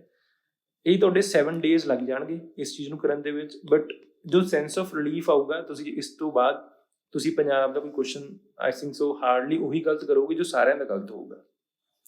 One more thing I would like to say here is ਕਿ ਜਦੋਂ ਵੀ ਆਪਾਂ ਹਿਸਟਰੀ ਆਫ ਸਿੱਖ ਗੁਰੂਜ਼ ਕਰਦੇ ਹਾਂ, ਉਸ ਦੇ ਨਾਲ ਆਪਾਂ ਨੂੰ ਜੋ ਮੁਗਲ ਪੀਰੀਅਡ ਹੈ ਨਾ, ਮੈਡੀਵਲ ਹਿਸਟਰੀ ਦਾ ਮੁਗਲ ਪੀਰੀਅਡ, ਉਹ ਜ਼ਰੂਰ ਨਾਲ ਕਰਨਾ ਚਾਹੀਦਾ ਹੈ। ਬਿਕੋਜ਼ ਇਸ ਦੇ ਨਾਲ ਕੀ ਹੁੰਦਾ, ਜੋ ਮੁਗਲ ਪੀਰੀਅਡ ਦੀ ਇੱਕ ਲਾਈਨੇਜ ਹੈ, ਉਹ ਆਪਾਂ ਨੂੰ ਇੱਕ ਤਾਂ ਰੂਟੀਨ ਰਹਿ ਜਾਂਦੀ ਹੈ, ਇੱਕ ਆਪਾਂ ਲਿੰਕ ਕਰ ਲੈਂਦੇ ਹਾਂ ਗੁਰੂ ਸਾਹਿਬਾਨਾਂ ਦੇ ਨਾਲ ਕਿ ਕਿਹੜੇ ਮੁਗਲ ਪੀਰੀਅਡ ਦੇ ਕਿੰਗ ਨੇ ਜਾਂ ਐਂਪਰਰ ਨੇ ਕਿਵੇਂ ਕੀ ਡਿਵੈਲਪਮੈਂਟ ਕੀਤੀਆਂ ਸੀਗੀਆਂ, ਉਹ ਲਿੰਕੇਜ ਬਣ ਜਾਂਦੀ ਹੈ ਸਿੱਖ ਗੁਰੂਜ਼ ਦੀ ਬਾਣੀ ਦੇ ਨਾਲ ਜਾਂ ਫਿਰ ਸਿੱਖ ਗੁਰੂਜ਼ ਦੀ ਹਿਸਟਰੀ ਦੇ ਨਾਲ। ਸੋ ਪਲੀਜ਼ ਇਹ ਜ਼ਰੂਰ ਕਰੋ। ਤੁਹਾਡਾ ਬੈਸਟ ਤਰੀਕਾ ਹੈ ਮੈਡੀਵਲ ਹਿਸਟਰੀ ਕਰਨ ਦਾ, ਖਾਸ ਕਰਕੇ ਦਿੱਲੀ ਸਲਤਨਤ and Mughal period along with the Sikh gurus. ਜਦੋਂ ਤੁਸੀਂ ਸਿੱਖ ਗੁਰੂਜ਼ ਪੜ੍ਹ ਰਹੇ ਹੋਗੇ ਤੁਸੀਂ ਉਦੋਂ ਹੀ ਇਹਨਾਂ ਨੂੰ ਕਰਨਾ। ਇਹਦੇ ਲਈ ਆਈ ਵੁੱਡ ਸੇ ਕੋਈ ਐਸਾ ਚ ਬੁੱਕ ਨਾ ਫੋਲੋ ਕਰੋ। ਹਾਂ, ਕਈ ਲੋਕ ਰੈਫਰ ਜ਼ਰੂਰ ਕਰਦੇ ਨੇ ਤਮਿਲਨਾਡੂ ਦੀ ਬੁੱਕ, ਯਾਰ ਤਮਿਲਨਾਡੂ ਦੀ book it will take time. Instead of that 5 ਪੇਜਾਂ ਦੇ ਚੈਪਟਰਸ ਨੇ ਇਹ ਇਨ ਦੀ ਉਡਾਨ ਬੁਕਲੈਟ, ਜਿਹੜੀ ਓਨਲੀ IAS ਦੀ ਉਡਾਨ ਬੁਕਲੈਟਸ ਨੇ। ਮੈਡੀਵਲ ਹਿਸਟਰੀ ਦੀ ਬੁਕਲੈਟ ਉਹਨਾਂ ਦੀ ਵੈਬਸਾਈਟ ਦੀ ਫ੍ਰੀਲੀ ਅਵੇਲੇਬਲ ਹੋਊਗੀ, ਮੈਂ ਲਿੰਕ ਸ਼ੇਅਰ ਕਰ ਦੂੰਗਾ। ਤੇ ਉਹ 5 ਪੇਜ ਨਾਲ ਪੜ੍ਹ ਲਓ ਜ਼ਰੂਰ। ਇੱਕ ਵਾਰੀ ਪੜ੍ਹੋਗੇ, ਅਗਲੀ ਵਾਰ ਦੁਬਾਰਾ ਪੜ੍ਹੋਗੇ, ਹੋਰ ਕਲੈਰਿਟੀ ਆਊਗੀ, ਹੋਰ ਥੋੜੀ ਚੀਜ਼ਾਂ ਮਾਈਂਡ ਦੇ ਵਿੱਚ ਪੈ ਜਾਣਗੀਆਂ। So that's enough for these Delhi ਸਲਤਨਤ as well as Mughal period. But ਇਹਨਾਂ ਨੂੰ ਕਰਨਾ ਪੰਜਾਬ ਦੀ GK ਦੇ ਨਾਲ ਹੀ ਹੈ, ਖਾਸ ਕਰਕੇ along with the Sikh gurus history. ਜੇ ਆਪਾਂ ਅੱਗੇ ਗੱਲ ਕਰੀਏ ਕਰੰਟ ਅਫੇਅਰਸ ਦੀ, ਕਰੰਟ ਅਫੇਅਰਸ ਦੇ form a very important part of PSSB exams. ਕਿਉਂ? ਬਿਕੋਜ਼ ਜੇ 25 ਕੁਐਸਚਨ ਜਨਰਲ ਸਟੱਡੀਜ਼ ਦੇ ਪੁੱਛੇ ਜਾਣੇ ਨੇ, ਉਸ ਦੇ ਵਿੱਚੋਂ ਤੁਸੀਂ ਮੰਨ ਸਕਦੇ ਹੋ ਕਿ 5 to 6 questions are directly from the current affairs, and current affairs can vary from last 8 months to last 12 months. ਕਈ ਵਾਰ ਤਾਂ ਇਹ ਵੀ ਹੋ ਸਕਦਾ ਹੈ ਕਿ ਇੱਕੋ ਲਾਸਟ 7th ਮੰਥ ਦੇ ਉਹਨਾਂ ਨੇ ਉਸ ਮੰਥ ਤੋਂ 2 ਕਰੰਟ ਅਫੇਅਰਸ ਪਾਤੇ। So current affairs important part ਨੇ ਫॉर द PSSB, ਐਂਡ ਇਸ ਦੇ ਲਈ ਤੁਸੀਂ PPSC ਜਾਂ ਫਿਰ UPSC ਲੈਵਲ ਦੇ ਕਰੰਟ ਅਫੇਅਰਸ ਨਹੀਂ ਪ੍ਰਿਪੇਅਰ ਕਰਨੇ। All you have to do is ਕਿ ਜਿਹੜੇ 1 ਲਾਈਨ ਕਰੰਟ ਅਫੇਅਰਸ ਹੁੰਦੇ ਆ, ਜੋ ਕਿ ਬਹੁਤ ਇੰਸਟੀਟਿਊਟਸ ਕਰਵਾ ਰਹੇ ਨੇ, from Utkarsh to from means ਕਾਫੀ ਨੇਮਡ ਇੰਸਟੀਟਿਊਟਸ ਵੀ ਨੇ ਜਿਹੜੇ YouTube ਦੇ ਉੱਪਰ ਫ੍ਰੀ ਦੇ ਵਿੱਚ ਕਰਾ ਰਹੇ ਆ। ਉਹਨਾਂ ਦੀ ਵੀਡੀਓਜ਼ ਆਉਂਦੀਆਂ ਨੇ ਰੈਗੂਲਰਲੀ, ਉਹ ਡਿਵਾਈਡ ਕਰਦੇ ਹਰ ਇੱਕ ਵੀਡੀਓ ਨੂੰ ਇੰਟਰਨੈਸ਼ਨਲ ਸਮਿਟਸ ਤੋਂ ਲੈ ਕੇ ਸਪੋਰਟਸ ਤੋਂ ਲੈ ਕੇ ਹਰ ਇੱਕ ਚੀਜ਼ ਤੱਕ। I am just forgetting the name. ਉਹ ਇੱਕ ਮੈਡਮ ਨੇ, ਉਹ ਕਰਾਉਂਦੇ current affairs. So instead of means ਤੁਸੀਂ ਜੋ ਵੀ ਕਰੰਟ ਅਫੇਅਰਸ ਦਾ ਸੋਰਸ ਨੂੰ ਫੋਲੋ ਕਰ ਰਹੇ ਹੋ, ਤੁਸੀਂ ਉਹਨੂੰ ਐਜ਼ ਇਟ ਫੋਲੋ ਕਰ ਸਕਦੇ ਹੋ। I would say there is no harm, but ਤੁਸੀਂ ਉਹਨੂੰ ਇੱਕ ਨਾ ਫਰੇਮਵਰਕ ਤਿਆਰ ਕਰ ਲਓ ਆਪਣਾ। ਉਹ ਫਰੇਮਵਰਕ ਜੋ ਮੈਂ ਤਿਆਰ ਕੀਤਾ ਸੀਗਾ for the PSSB exams was, I just took 7 to 8 A4 size pages. ਉਹ ਪੇजेस ਲੈ ਉਹਨਾਂ ਦੇ ਉੱਪਰ ਹੈਡਿੰਗ ਪਾਤਾ। ਫਰਸਟ ਦੇ ਉੱਪਰ ਪਾਇਆ ਨੈਸ਼ਨਲ ਤੇ ਇੰਟਰਨੈਸ਼ਨਲ ਨਿਊਜ਼, ਸੈਕੰਡ ਦੇ ਉੱਪਰ ਪਾਇਆ ਬੁੱਕਸ, ਬਿਕੋਜ਼ ਲਿਟਰੇਚਰ ਉਹਨਾਂ ਨੇ ਮੈਂਸ਼ਨ ਕੀਤਾ ਹੋਇਆ ਆਪਣੇ ਸਿਲੇਬਸ ਦੇ ਵਿੱਚ। ਫਿਰ ਨੈਕਸਟ ਤੇ ਪਾਇਆ ਸੀ awards for the national and international awards, means A4 size page ਹੈ। ਅਵਾਰਡਸ ਪਾਇਆ, ਇਸ ਪਾਸੇ ਸਿਰਫ ਮੈਂ ਨੈਸ਼ਨਲ ਅਵਾਰਡਸ ਲਿਖੂੰਗਾ ਜੋ ਵੀ ਨੈਸ਼ਨਲ ਅਵਾਰਡਸ ਹਨ, ਬੈਕ ਸਾਈਡ ਉਸ ਤੇ ਇੰਟਰਨੈਸ਼ਨਲ ਅਵਾਰਡਸ ਮੈਂਸ਼ਨ ਕਰੂੰਗਾ। Similarly 1 for cinema. ਫਿਰ ਡਿਫੈਂਸ ਦੇ ਵਿੱਚ ਮੈਂ ਕੀ ਕੀਤਾ ਸੀਗਾ, I just took 1 big page, A4 size page ਲਿਆ, ਉਸ ਦੇ ਉੱਪਰ ਪੂਰਾ ਵਰਲਡ ਮੈਪ ਹੀ ਬਣਾਤਾ। ਉਸ ਵਰਲਡ ਮੈਪ ਨੂੰ ਥੋੜਾ ਜਿਹਾ ਖੁੱਲਾ ਬਣਾਇਆ ਸੀ, ਸਪੇਸ਼ੀਅਸ ਸੀਗਾ, ਐਂਡ ਜਿਸ ਵੀ ਕੰਟਰੀ ਦੀ ਡਿਫੈਂਸ ਐਕਸਰਸਾਈਜ਼ ਹੁੰਦੀ ਸੀ ਉਹਨੂੰ ਉਸੇ ਕੰਟਰੀ ਦੇ ਅੰਦਰ ਹੀ ਮਾਰਕ ਕਰਦਾ ਸੀ, ਸੋ ਦੈਟ ਜਦੋਂ ਮੈਂ ਉਹਨੂੰ ਪੜ੍ਹ ਵੀ ਰਿਹਾ ਤਾਂ ਉਹ ਮੈਪ ਦੇ ਦੌਰਾਨ ਹੀ ਮੇਰੇ ਮੀਨਸ ਇਨਸਾਈਟਸ ਹੋ ਰਿਹਾ ਕਿ ਹਾਂ ਇਹ ਐਕਸਰਸਾਈਜ਼ ਕਿੱਥੇ ਪਲੇਸ ਕਰ ਰਹੀ ਹੈ, ਟੂਵਰਡਸ ਦੀ ਈਸਟ ਜਾਂ towards the West, so that ਜੇ ਮੈਂ ਉੱਥੇ ਰੂਲ ਆਊਟ ਵੀ ਕਰਨਾ ਜਾਂ ਆਡ ਵਨ ਆਊਟ ਕਰਨਾ ਤਾਂ ਮੈਂ ਥੋੜਾ ਗੈਸ ਲਗਾ ਸਕਾਂ। ਸਿਮਿਲਰਲੀ ਤੁਸੀਂ ਨੈਕਸਟ ਪੇਜ ਤੇ ਇੱਕ ਪਾਸੇ ਮਿਸਾਈਲਸ ਕਰਨੀਆਂ ਨੇ ਐਂਡ ਬੈਕ ਸਾਈਡ ਤੁਸੀਂ 에ਅਰਕ੍ਰਾਫਟਸ ਐਂਡ ਡਰੋਨਸ, ਇੱਦਾਂ ਪ੍ਰਿਪੇਅਰ ਕਰਨਾ ਹੈ। ਫਿਰ ਇੱਕ ਪੇਜ ਦੇ ਉੱਪਰ ਤੁਸੀਂ ਸਿਰਫ ਸਕੀਮਸ ਕਿੱਦਾਂ ਲਿਖਣੀਆਂ ਨੇ ਡਿਵਾਈਡ ਕਰੋ, ਉਹਨੂੰ ਦਾ ਡਿਫਰੈਂਟ ਪਾਰਟਸ ਅਤੇ ਸਟੇਟ ਵਾਈਜ਼ ਸਕੀਮ ਲਿਖਣੀਆਂ ਨੇ, ਲਾਈਕ ਉੜੀਸਾ, ਜਿੰਨੀਆਂ ਵੀ ਉੜੀਸਾ ਦੀ ਸਕੀਮਸ ਨੇ ਉਹ ਕਰਨੀਆਂ ਨੇ। ਸੌਰੀ, ਸਿਮਿਲਰਲੀ ਜੋ ਸਪੋਰਟਸ ਹੈ, ਸਪੋਰਟਸ ਦੇ ਵਿੱਚ ਤੁਸੀਂ ਕੀ ਕਰਨਾ ਹੈ, ਮਿਨੀਮਮ 3 ਪੇਜਿਸ ਲਗਾਉਣੇ ਨੇ ਅਤੇ ਇੱਕ ਪੇਜ ਦੇ ਉੱਪਰ ਲਾਈਕ ਜਿੱਦਾਂ ਟੈਨਿਸ, ਉਸ ਤੋਂ ਬਾਅਦ ਬੈਡਮਿੰਟਨ, ਜਿੰਨੀਆਂ ਵੀ ਸਪੋਰਟਸ ਨਿਊਜ਼ ਦੇ ਵਿੱਚ ਨੇ, ਖਾਸ ਕਰਕੇ ਜਿਵੇਂ ਕ੍ਰਿਕਟ ਹੋ ਗਿਆ, ਫੁੱਟਬਾਲ ਹੋ ਗਿਆ, ਚੈਸ ਹੋ ਗਿਆ, ਉਸ ਤੋਂ ਬਾਅਦ ਟੈਨਿਸ ਹੋ ਗਿਆ, ਜਿਹੜੀ ਰਿਪੀਟਡਲੀ ਨਿਊਜ਼ ਦੇ ਵਿੱਚ ਰਹਿੰਦੀਆਂ ਨੇ, ਐਥਲੈਟਿਕਸ ਹੋ ਗਿਆ, ਇਹਨਾਂ ਦੇ ਟੌਪਿਕ ਵਾਈਜ਼ ਹੀ ਤੁਸੀਂ ਇਹਨਾਂ ਦਾ ਜੋ ਵੀ ਨਿਊਜ਼ ਦੇ ਵਿੱਚ ਹੋਊਗਾ ਉਹ ਲਿਖਣਾ। ਹੁਣ ਇੱਦਾਂ ਬਾਏ ਮੀਨਸ ਤੁਸੀਂ ਜੋ ਵੀ ਡਿਵਾਈਡ ਕਰਕੇ ਪੜ੍ਹੋਗੇ, what you have to do is ਤੁਸੀਂ ਜੀਕੇ ਟੂਡੇ ਨੂੰ ਫੋਲੋ ਕਰੋ, because GK today is only reliable source ਜਿੱਥੋਂ PSSB ਐਜ਼ ਇਟ ਕੁਐਸਚਨ ਪੁੱਛਦਾ ਹੈ। ਐਜ਼ ਇਟ ਮੀਨਸ ਸਿੱਧਾ ਪ੍ਰੋਪਰ ਆਪਸ਼ਨਸ ਵੀ ਐਜ਼ ਵੈਲ ਐਜ਼ ਸਟੇਟਮੈਂਟ ਵੀ ਐਜ਼ ਇਟ ਹੀ ਉੱਥੋਂ ਰਿਪੀਟਡ ਹੋਊਗੀ। ਤੁਸੀਂ ਇੱਕ ਵਾਰੀ PYQ ਦੇ ਨਾਲ ਮੈਚ ਕਰਕੇ ਵੇਖਿਓ, ਤੁਹਾਨੂੰ ਮੋਸਟ ਆਫ ਦਾ ਕੁਐਸਚਨਸ ਤੁਹਾਨੂੰ ਜੀਕੇ ਟੂਡੇ ਤੋਂ ਮਿਲ ਜਾਣਗੇ। ਤਾਂ ਜੀਕੇ ਟੂਡੇ ਦੀ 300 ਬੈਸਟ MCQs ਦੀ ਫਾਈਲ ਆਉਂਦੀ ਹੈ ਐਵਰੀ ਮੰਥ, ਤੁਸੀਂ ਉਹ ਲਓ। ਉਹਨਾਂ ਦੇ ਵਿੱਚੋਂ ਤੁਹਾਨੂੰ ਜਦੋਂ ਤੁਸੀਂ 1-2 ਮੰਥ ਦੇ ਪੜ੍ਹੋਗੇ ਤੁਹਾਨੂੰ ਕਲੀਅਰਲੀ ਆਈਡੀਆ ਹੋ ਜਾਣਾ ਕਿ ਬੈਸਟ 200 MCQs ਕਿਹੜੇ ਨੇ ਜਿਹੜੇ ਮੈਂ ਯਾਦ ਰੱਖਣੇ ਆ। ਹੁਣ ਉਹਨਾਂ ਨੂੰ ਜਿਹੜੇ ਬੈਸਟ 200 ਤੁਸੀਂ ਦੇਖ ਰਹੇ ਹੋ ਕਿ ਹਾਂ ਇਹਨਾਂ ਦੇ ਵਿੱਚ ਕੁਐਸਚਨ ਰਿਲਾਇਬਲ ਪੁੱਛਿਆ ਜਾ ਸਕਦਾ, ਉਹਨਾਂ ਨੂੰ ਤੁਸੀਂ ਇਹਨਾਂ ਕੈਟੇਗਰੀ ਦੇ ਵਿੱਚ ਐਡ ਕਰਦੇ ਜਾਣਾ ਜੋ ਤੁਸੀਂ ਨੋਟਸ ਪ੍ਰਿਪੇਅਰ ਕਰੋਗੇ, ਸੋ ਦੈਟ ਕੱਲ੍ਹ ਨੂੰ ਤੁਹਾਨੂੰ ਦੁਬਾਰਾ ਜੀਕੇ ਟੂਡੇ ਵਾਲੇ ਜਿਹੜੇ MCQs ਨੇ ਉਹ ਨਾ ਪੜ੍ਹਨੇ ਪੈਣ। ਤੁਸੀਂ ਜੋ ਆਪਣੇ ਤੁਸੀਂ ਨੋਟਸ ਕ੍ਰੀਏਟ ਕੀਤੇ ਨੇ ਤੁਸੀਂ ਉਹਨਾਂ ਤੋਂ ਹੀ ਪੜ੍ਹੋ। So this is one of the best way ਕਿ ਹਾਂ ਤੁਸੀਂ ਆਪਣੇ ਕਰੰਟ ਅਫੇਅਰਸ ਨੂੰ ਰਿਟੇਨ ਕਰ ਸਕਦੇ ਹੋ। ਜਿਹੜੇ ਬਾਕੀ ਸਬਜੈਕਟਸ ਨੇ ਜਿੱਦਾਂ ਇੰਗਲਿਸ਼ ਹੋ ਗਿਆ, ਪੰਜਾਬੀ ਹੋ ਗਿਆ and ICT means computer plus technology, ਇਹਦੇ ਲਈ ਆਈ ਵੁੱਡ ਸੇ ਹਲੇ ਫੋਕਸ ਨਾ ਕਰੋ। ਹਲੇ ਫੋਕਸ ਕਿਉਂ ਨਹੀਂ ਕਰਨਾ, ਬਿਕੋਜ਼ ਇੰਗਲਿਸ਼ ਇਹੋ ਜਿਹਾ ਸਬਜੈਕਟ ਹੈ ਜਿਹਦੇ ਲਈ ਤੁਸੀਂ 120 ਘੰਟੇ ਕਲਾਸਿਸ ਨਹੀਂ ਲਗਾਉਣੀਆਂ। ਹਾਂ, ਕਈ ਬੱਚੇ ਡਰ ਜਾਂਦੇ ਆ ਕਿ ਯਾਰ we are weak in English and ਆਪਾਂ ਨੂੰ ਇੰਗਲਿਸ਼ 'ਤੇ ਜ਼ਿਆਦਾ ਫੋਕਸ ਕਰਨਾ ਚਾਹੀਦਾ, ਤੇ ਦੇ do buy many courses. I would say please restrain yourself. ਤੁਸੀਂ 120 ਜਾਂ 130 ਘੰਟੇ ਰੋਜ਼ 1 ਘੰਟਾ ਤੁਸੀਂ ਪੜ੍ਹ ਰਹੇ ਹੋ, 2 ਘੰਟੇ ਪੜ੍ਹ ਰਹੇ ਹੋ ਇੰਗਲਿਸ਼, ਉਹਦਾ ਕੋਈ ਕੋਸਟ ਬੈਨੀਫਿਟ ਨਹੀਂ ਹੁੰਦਾ। ਜੇ 12 ਕੁਐਸਚਨ ਨੇ ਨਾ, ਉਹਨਾਂ ਦੇ ਵਿੱਚੋਂ ਮਿਨੀਮਮ 6 ਤਾਂ ਤੁਹਾਡੇ ਸਹੀ ਹੋ ਹੀ ਜਾਣਗੇ ਆ। ਹੁਣ ਅਗਲੇ 6 ਵਾਸਤੇ ਤੁਸੀਂ 120 ਦੀ ਘੰਟੇ ਦੇ ਰਹੇ ਹੋ, I would say that's not worth it. ਹੁਣ ਇਹ ਤੁਹਾਨੂੰ ਪਤਾ ਹੈ ਕਿ ਹਾਂ ਸਿਨੋਨੀਮ ਐਂਟੋਨੀਮ ਕਿੰਨਾ ਕੁ ਡਿਫਿਕਲਟ ਪੁੱਛਿਆ ਜਾ ਸਕਦਾ। ਸੋ prevent this. Instead of this ਤੁਸੀਂ ਇੰਗਲਿਸ਼ ਨੂੰ, ਜਿਹੜੇ ਬੱਚੇ ਜਿਹਨਾਂ ਦੇ ਬੱਚਿਆਂ ਦੀ ਇੰਗਲਿਸ਼ ਥੋੜੀ ਠੀਕ ਹੈ, ਉਹ ਕੀ ਕਰ ਸਕਦੇ ਨੇ ਕਿ ਐਂਟੋਨੀਅਮਸ, ਸਿਨੋਨੀਅਮਸ, ਵਨ ਵਰਡ ਸਬਸਟੀਟਿਊਸ਼ਨ ਐਂਡ ਇਡੀਅਮਸ, ਆਪਾਂ ਨੂੰ ਪਤਾ ਕਿ ਇਹਨਾਂ ਦੇ ਵਿੱਚੋਂ ਇੱਕ ਕੁਐਸਚਨ ਡੈਫੀਨੇਟਲੀ ਆਉਣਾ ਹੀ ਆਉਣਾ ਹਰ ਇੱਕ ਟੌਪਿਕ 'ਚੋਂ। PYQs ਕਰ ਲਓ, ਸਫੀਸ਼ੀਐਂਟ ਹੋਊਗਾ। ਪੰਜਾਬ ਜਿੰਨੇ ਵੀ PSSB ਨੇ ਪੇਪਰ ਲਏ ਨੇ ਪਿੱਛੇ 2022-23 ਦੇ ਜਿੰਨੇ ਵੀ ਪੇਪਰ ਲਏ ਨੇ, ਉਹਨਾਂ ਦੀ PYQs ਚੱਕੋ ਇੰਗਲਿਸ਼ ਦੇ, ਉਹਨਾਂ ਦੇ ਵਿੱਚੋਂ ਇਹ ਸਾਰੇ PYQs ਕਰਕੇ ਜਾਓ। ਤੁਸੀਂ ਹੋਰ ਕੀ ਕਰ ਸਕਦੇ ਹੋ, SSC ਦੀ ਇੱਕ ਬਲੈਕ ਬੁੱਕ ਆਉਂਦੀ ਹੈ, ਉਹਦੇ ਵਿੱਚ 2020 ਤੋਂ ਲੈ ਕੇ 2023 ਤੱਕ ਜਿੰਨੇ ਵੀ ਐਂਟੋਨੀਅਮ, ਸਿਨੋਨੀਅਮ, ਵਨ ਵਰਡ ਅਤੇ ਈਡੀਅਮਸ ਪੁੱਛੇ ਗਏ ਨੇ ਉਹ ਪੜ੍ਹ ਕੇ ਚੱਲ ਜਾਓ। ਜੇ ਉਹਨਾਂ ਦੇ ਵਿੱਚ ਕੁਐਸਚਨ ਤੁਹਾਡੇ ਪੇਪਰ ਦੇ ਵਿੱਚ ਆ ਗਿਆ, ਤੁਹਾਡਾ ਗੁੱਡ ਲੱਕ ਹੈ, ਗੁੱਡ ਫੋਰਚੂਨ ਹੈ ਕਿ ਹਾਂ ਉਹ ਤੁਸੀਂ ਸੋਲਵ ਕਰ ਲਓਗੇ। ਅਦਰਵਾਈਜ਼ ਇੰਨਾ ਕੋਸਟ ਬੈਨੀਫਿਟ ਨਹੀਂ ਹੁੰਦਾ ਕਿ ਤੁਸੀਂ ਇਹ ਸਾਰੇ ਹੀ ਪੜ੍ਹੋ, ਨਾ ਹੀ ਰਿਟੇਨ ਰਹਿੰਦੇ, ਯਾਦ ਵੀ ਨਹੀਂ ਰਹਿੰਦੇ। ਦਿੱਕਤ ਇਹੀ ਹੈ ਕਿ ਤੁਹਾਨੂੰ ਯਾਦ ਨਹੀਂ ਰਹਿਣਗੇ, ਤੁਸੀਂ ਸਿਰਫ 20 ਜਾਂ 30% ਹੀ ਯਾਦ ਕਰ ਪਾਓਗੇ। ਜਿੱਥੇ ਗ੍ਰਾਮਰ ਹੈ, ਲਾਈਕ ਡਾਇਰੈਕਟ ਐਂਡ ਇਨਡਾਇਰੈਕਟ ਸਪੀਚਿਸ ਹੋ ਗਿਆ, ਐਕਟਿਵ ਐਂਡ ਪੈਸਿਵ ਵੌਇਸ ਹੋ ਗਿਆ, ਸਬਜੈਕਟ ਵਰਬ ਹੋ ਗਿਆ, ਇਹ ਥੋੜੀ ਗ੍ਰਾਮੈਟੀਕਲ ਨੇ, ਇਹ ਗ੍ਰਾਮਰ ਪਾਰਟ ਹੈ, ਉੱਪਰਲਾ ਵੋਕੈਬ ਸੀਗਾ। ਤਾਂ ਇਹ ਗ੍ਰਾਮਰ ਪਾਰਟ ਤੁਸੀਂ ਇਹਨਾਂ ਦੇ ਜੋ ਵੀ ਰੂਲਸ ਹੁੰਦੇ ਨੇ ਉਹ ਇੱਕ ਵਾਰੀ ਡੈਫੀਨੇਟਲੀ ਵੀਡੀਓ ਦੇ ਥਰੂ ਕਿਸੇ ਵੀ, ਬਿਕੋਜ਼ ਬਹੁਤ ਅਵੇਲੇਬਲ ਨੇ ਵੀਡੀਓਜ਼ YouTube ਦੇ ਉੱਪਰ, ਫ੍ਰੀ ਅਵੇਲੇਬਲਸ ਨੇ, ਤੁਸੀਂ ਉਹਨਾਂ ਤੋਂ ਕਰ ਸਕਦੇ ਹੋ। ਲਾਈਕ ਇੱਕ ਸੋਨੀਆ ਮੈਮ ਨੇ ਮੇਬੀ ਸ਼ਾਇਦ,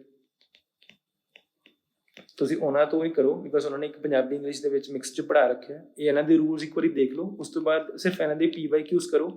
ਐਂਡ ਜੇ ਤੁਹਾਨੂੰ ਲੱਗਦਾ ਕਿ PYQs ਘੱਟ ਨੇ, ਫਿਰ ਵੀ ਤੁਸੀਂ 10th ਅਤੇ +2 ਕਲਾਸ ਦੀ ਜੋ ਪੰਜਾਬ ਸਕੂਲ ਐਜੂਕੇਸ਼ਨ ਬੋਰਡ ਦੀ ਇੰਗਲਿਸ਼ ਗ੍ਰਾਮਰ ਦੀ ਬੁੱਕ ਹੈ, ਜੋ ਕਿ ਮੈਂ ਆਪਣੇ ਟੈਲੀਗ੍ਰਾਮ ਚੈਨਲ ਦੇ ਉੱਪਰ ਆਲਰੇਡੀ ਸ਼ੇਅਰ ਕੀਤੀ ਹੋਈ ਹੈ, ਤੁਸੀਂ ਉੱਥੋਂ ਜੋ ਵੀ ਉਹਨਾਂ ਦੇ ਪ੍ਰੈਕਟਿਸ ਸੈਟਸ ਹੋਣਗੇ ਤੁਸੀਂ ਉਹਨਾਂ ਨੂੰ ਸੋਲਵ ਕਰ ਸਕਦੇ ਹੋ।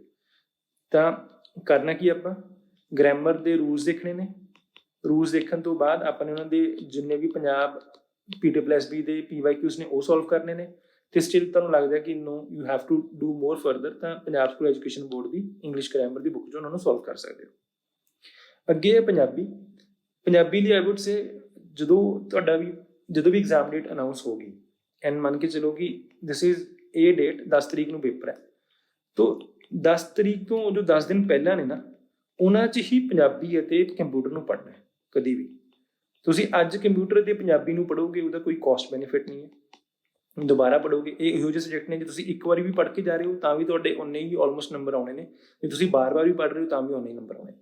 ਜਿਨ੍ਹਾਂ ਦੀ ਪੰਜਾਬੀ ਕਮਜ਼ੋਰ ਹੈ ਜਮੀ ਜਾਂ ਅਦਰ ਸਟੇਟ ਦੇ ਨੇ ਉਹਨਾਂ ਨੂੰ ਤਾਂ ਵਰਕ ਕਰਨ ਦੀ ਲੋੜ ਹੈ, ਅਦਰਵਾਈਜ਼ ਜਿਹੜੇ ਬਾਕੀ ਸਾਰੇ ਪੰਜਾਬੀ ਨੇ ਉਹਨਾਂ ਵਾਸਤੇ ਪੰਜਾਬੀ ਗ੍ਰਾਮਰ ਇੰਨੀ ਡਿਫੀਕਲਟ ਨਹੀਂ ਹੈਗੀ।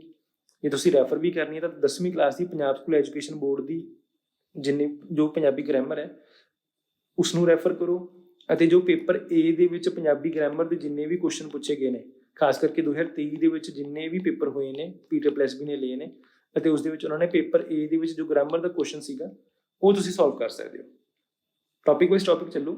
ਹਾਂ, ਜਦੋਂ ਲਾਸਟ ਦੇ 10 ਡੇਜ਼ ਤੁਸੀਂ ਪੰਜਾਬੀ ਪੜ੍ਹਨੀ ਹੈ ਉਸ ਦੇ ਵਿੱਚ ਕਿੱਦਾਂ ਕਰਨਾ ਹੈ, ਤਾਂ ਇਹ ਨਹੀਂ ਹੈਗਾ ਕਿ ਅੱਜ ਮੈਂ ਸਾਰੇ ਅਗੇਤਰ ਪੜ੍ਹ ਲਏ ਜਾਂ ਫਿਰ ਅੱਜ ਮੈਂ ਸਾਰੇ ਹੀ 75 ਪੜ੍ਹ ਲਏ, ਨਹੀਂ ਇੱਦਾਂ ਨਹੀਂ ਕਰਨਾ। ਤੁਹਾਨੂੰ ਲੱਗਦਾ ਕਿ ਅਗੇਤਰ ਤੇ 75 ਜਿਵੇਂ 250 ਅਗੇਤਰ ਨੇ 150 75 ਨੇ, ਤਾਂ ਰੋਜ਼ ਦੇ 20 ਪੜ੍ਹ ਲਓ, ਰੋਜ਼ ਦੇ 25 ਪੜ੍ਹ ਲਓ, 25 ਅਗੇਤਰ ਪੜ੍ਹ ਲਏ, 25 75 ਪੜ੍ਹ ਲਏ, ਜਾਂ 50 ਮੁਹਾਵਰੇ ਪੜ੍ਹ ਲਏ, 50 ਅਖਾਣ ਪੜ੍ਹ ਲਏ। ਇੱਦਾਂ ਡਿਵਾਈਡ ਕਰਕੇ ਪੜ੍ਹਨਾ ਹੈ ਸੋ ਦੈਟ ਉਹ ਚੀਜ਼ਾਂ ਜੋ ਤੁਸੀਂ ਪੜ੍ਹ ਰਹੇ ਹੋ ਦਿਮਾਗ 'ਚ ਰਿਟੇਨ ਵੀ ਰਹਿਣ, ਤੁਸੀਂ ਲਿੰਕ ਵੀ ਕਰ ਸਕੋ। ਤੇ ਬਾਕੀ ਤਾਂ ਜਿੰਨੇ ਵੀ ਜਿਵੇਂ ਇੱਕ ਟੌਪਿਕ ਰੋਜ਼ ਨਾਮ ਦਾ ਕਰ ਲਿਆ, ਅਗਲੇ ਦਿਨ ਪੜਨਾਮ ਦਾ ਕਰ ਲਿਆ, ਇੱਦਾਂ ਡਿਵਾਈਡ ਕਰਕੇ ਤੁਸੀਂ ਆਪਣੇ ਪੰਜਾਬੀ ਦੇ ਸਿਲੇਬਸ ਨੂੰ ਪੂਰਾ ਕਰਨਾ ਹੈ। ਬੁੱਕ ਤੁਸੀਂ ਰੈਫਰ ਕਰ ਸਕਦੇ ਹੋ ਪੰਜਾਬ ਸਕੂਲ ਐਜੂਕੇਸ਼ਨ ਬੋਰਡ ਦੀ। ਅੱਗੇ ਹੈ ਕੰਪਿਊਟਰ। ਕੰਪਿਊਟਰ ਬਹੁਤ ਬੇਸਿਕ ਹੀ ਆਊਗਾ, ਜੇ ਆਊਗਾ ਤਾਂ ਉਹਦੇ ਲਈ ਪੋਜ਼ਿਟਿਵ ਵਾਈਜ਼ ਪੰਜਾਬ ਦੀ ਵੀਡੀਓਜ਼ ਦੇਖ ਸਕਦੇ ਹੋ ਜਾਂ ਫਿਰ ਉਹਨਾਂ ਦੀ PDF ਰੈਫਰ ਕਰ ਸਕਦੇ ਹੋ। ਆਈ ਵੁੱਡ ਸੇ ਮੈਂ ਹਮੇਸ਼ਾ ਅਰੀਹਾਂਤ ਹੀ ਪੜ੍ਹੀ ਹੈ, ਛੋਟੀ ਜਿਹੀ ਬੁੱਕ ਹੈ, ਉਹਦੇ ਵਿੱਚ ਕੁਐਸਚਨ ਆਂਸਰ ਵੀ ਦਿੱਤੇ ਹੋਏ ਨੇ, ਤਾਂ ਉਹ ਸਫੀਸ਼ੀਐਂਟ ਸੀਗੀ। ਮੈਂ ਸਿਰਫ 1-2 ਵਾਰੀ ਹੀ ਪੜ੍ਹੀ ਹੈ, ਸੋ ਕੰਪਿਊਟਰ ਹੋ ਜਾਂਦਾ ਉੱਥੇ।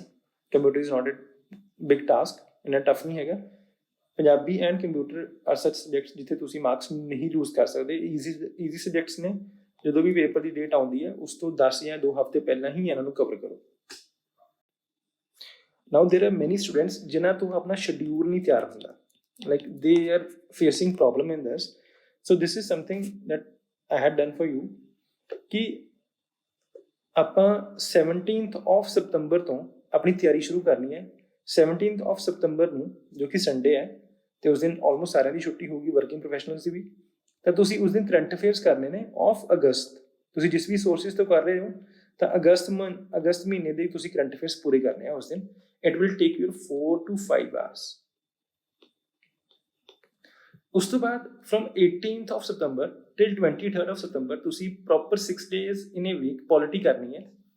ਹੁਣ ਇਹ ਡਿਪੈਂਡ ਕਰਦਾ ਕਿ ਤੁਸੀਂ ਵਰਕਿੰਗ ਪ੍ਰੋਫੈਸ਼ਨਲ ਹੋ ਜਾਂ ਤੁਸੀਂ ਫੁੱਲ ਫਲੈਜ ਤਿਆਰੀ ਕਰ ਰਹੇ ਹੋ। ਜੋ ਤਾਂ ਵਰਕਿੰਗ ਪ੍ਰੋਫੈਸ਼ਨਲ ਨੇ ਦੇ have to minimum give 3 hours per day for this particular subject, ਐਂਡ ਜੋ ਫ੍ਰੀ ਨੇ ਉਹ ਸਿਰਫ 4 ਜਾਂ 5 ਘੰਟੇ ਇਸ ਚੀਜ਼ ਨੂੰ ਦੇਣ, ਐਂਡ ਰੋਜ਼ ਪ੍ਰੈਕਟਿਸ ਕਰਨ ਮੈਥਸ ਤੇ ਰੀਜ਼ਨਿੰਗ ਦੀ ਫॉर 2 hours।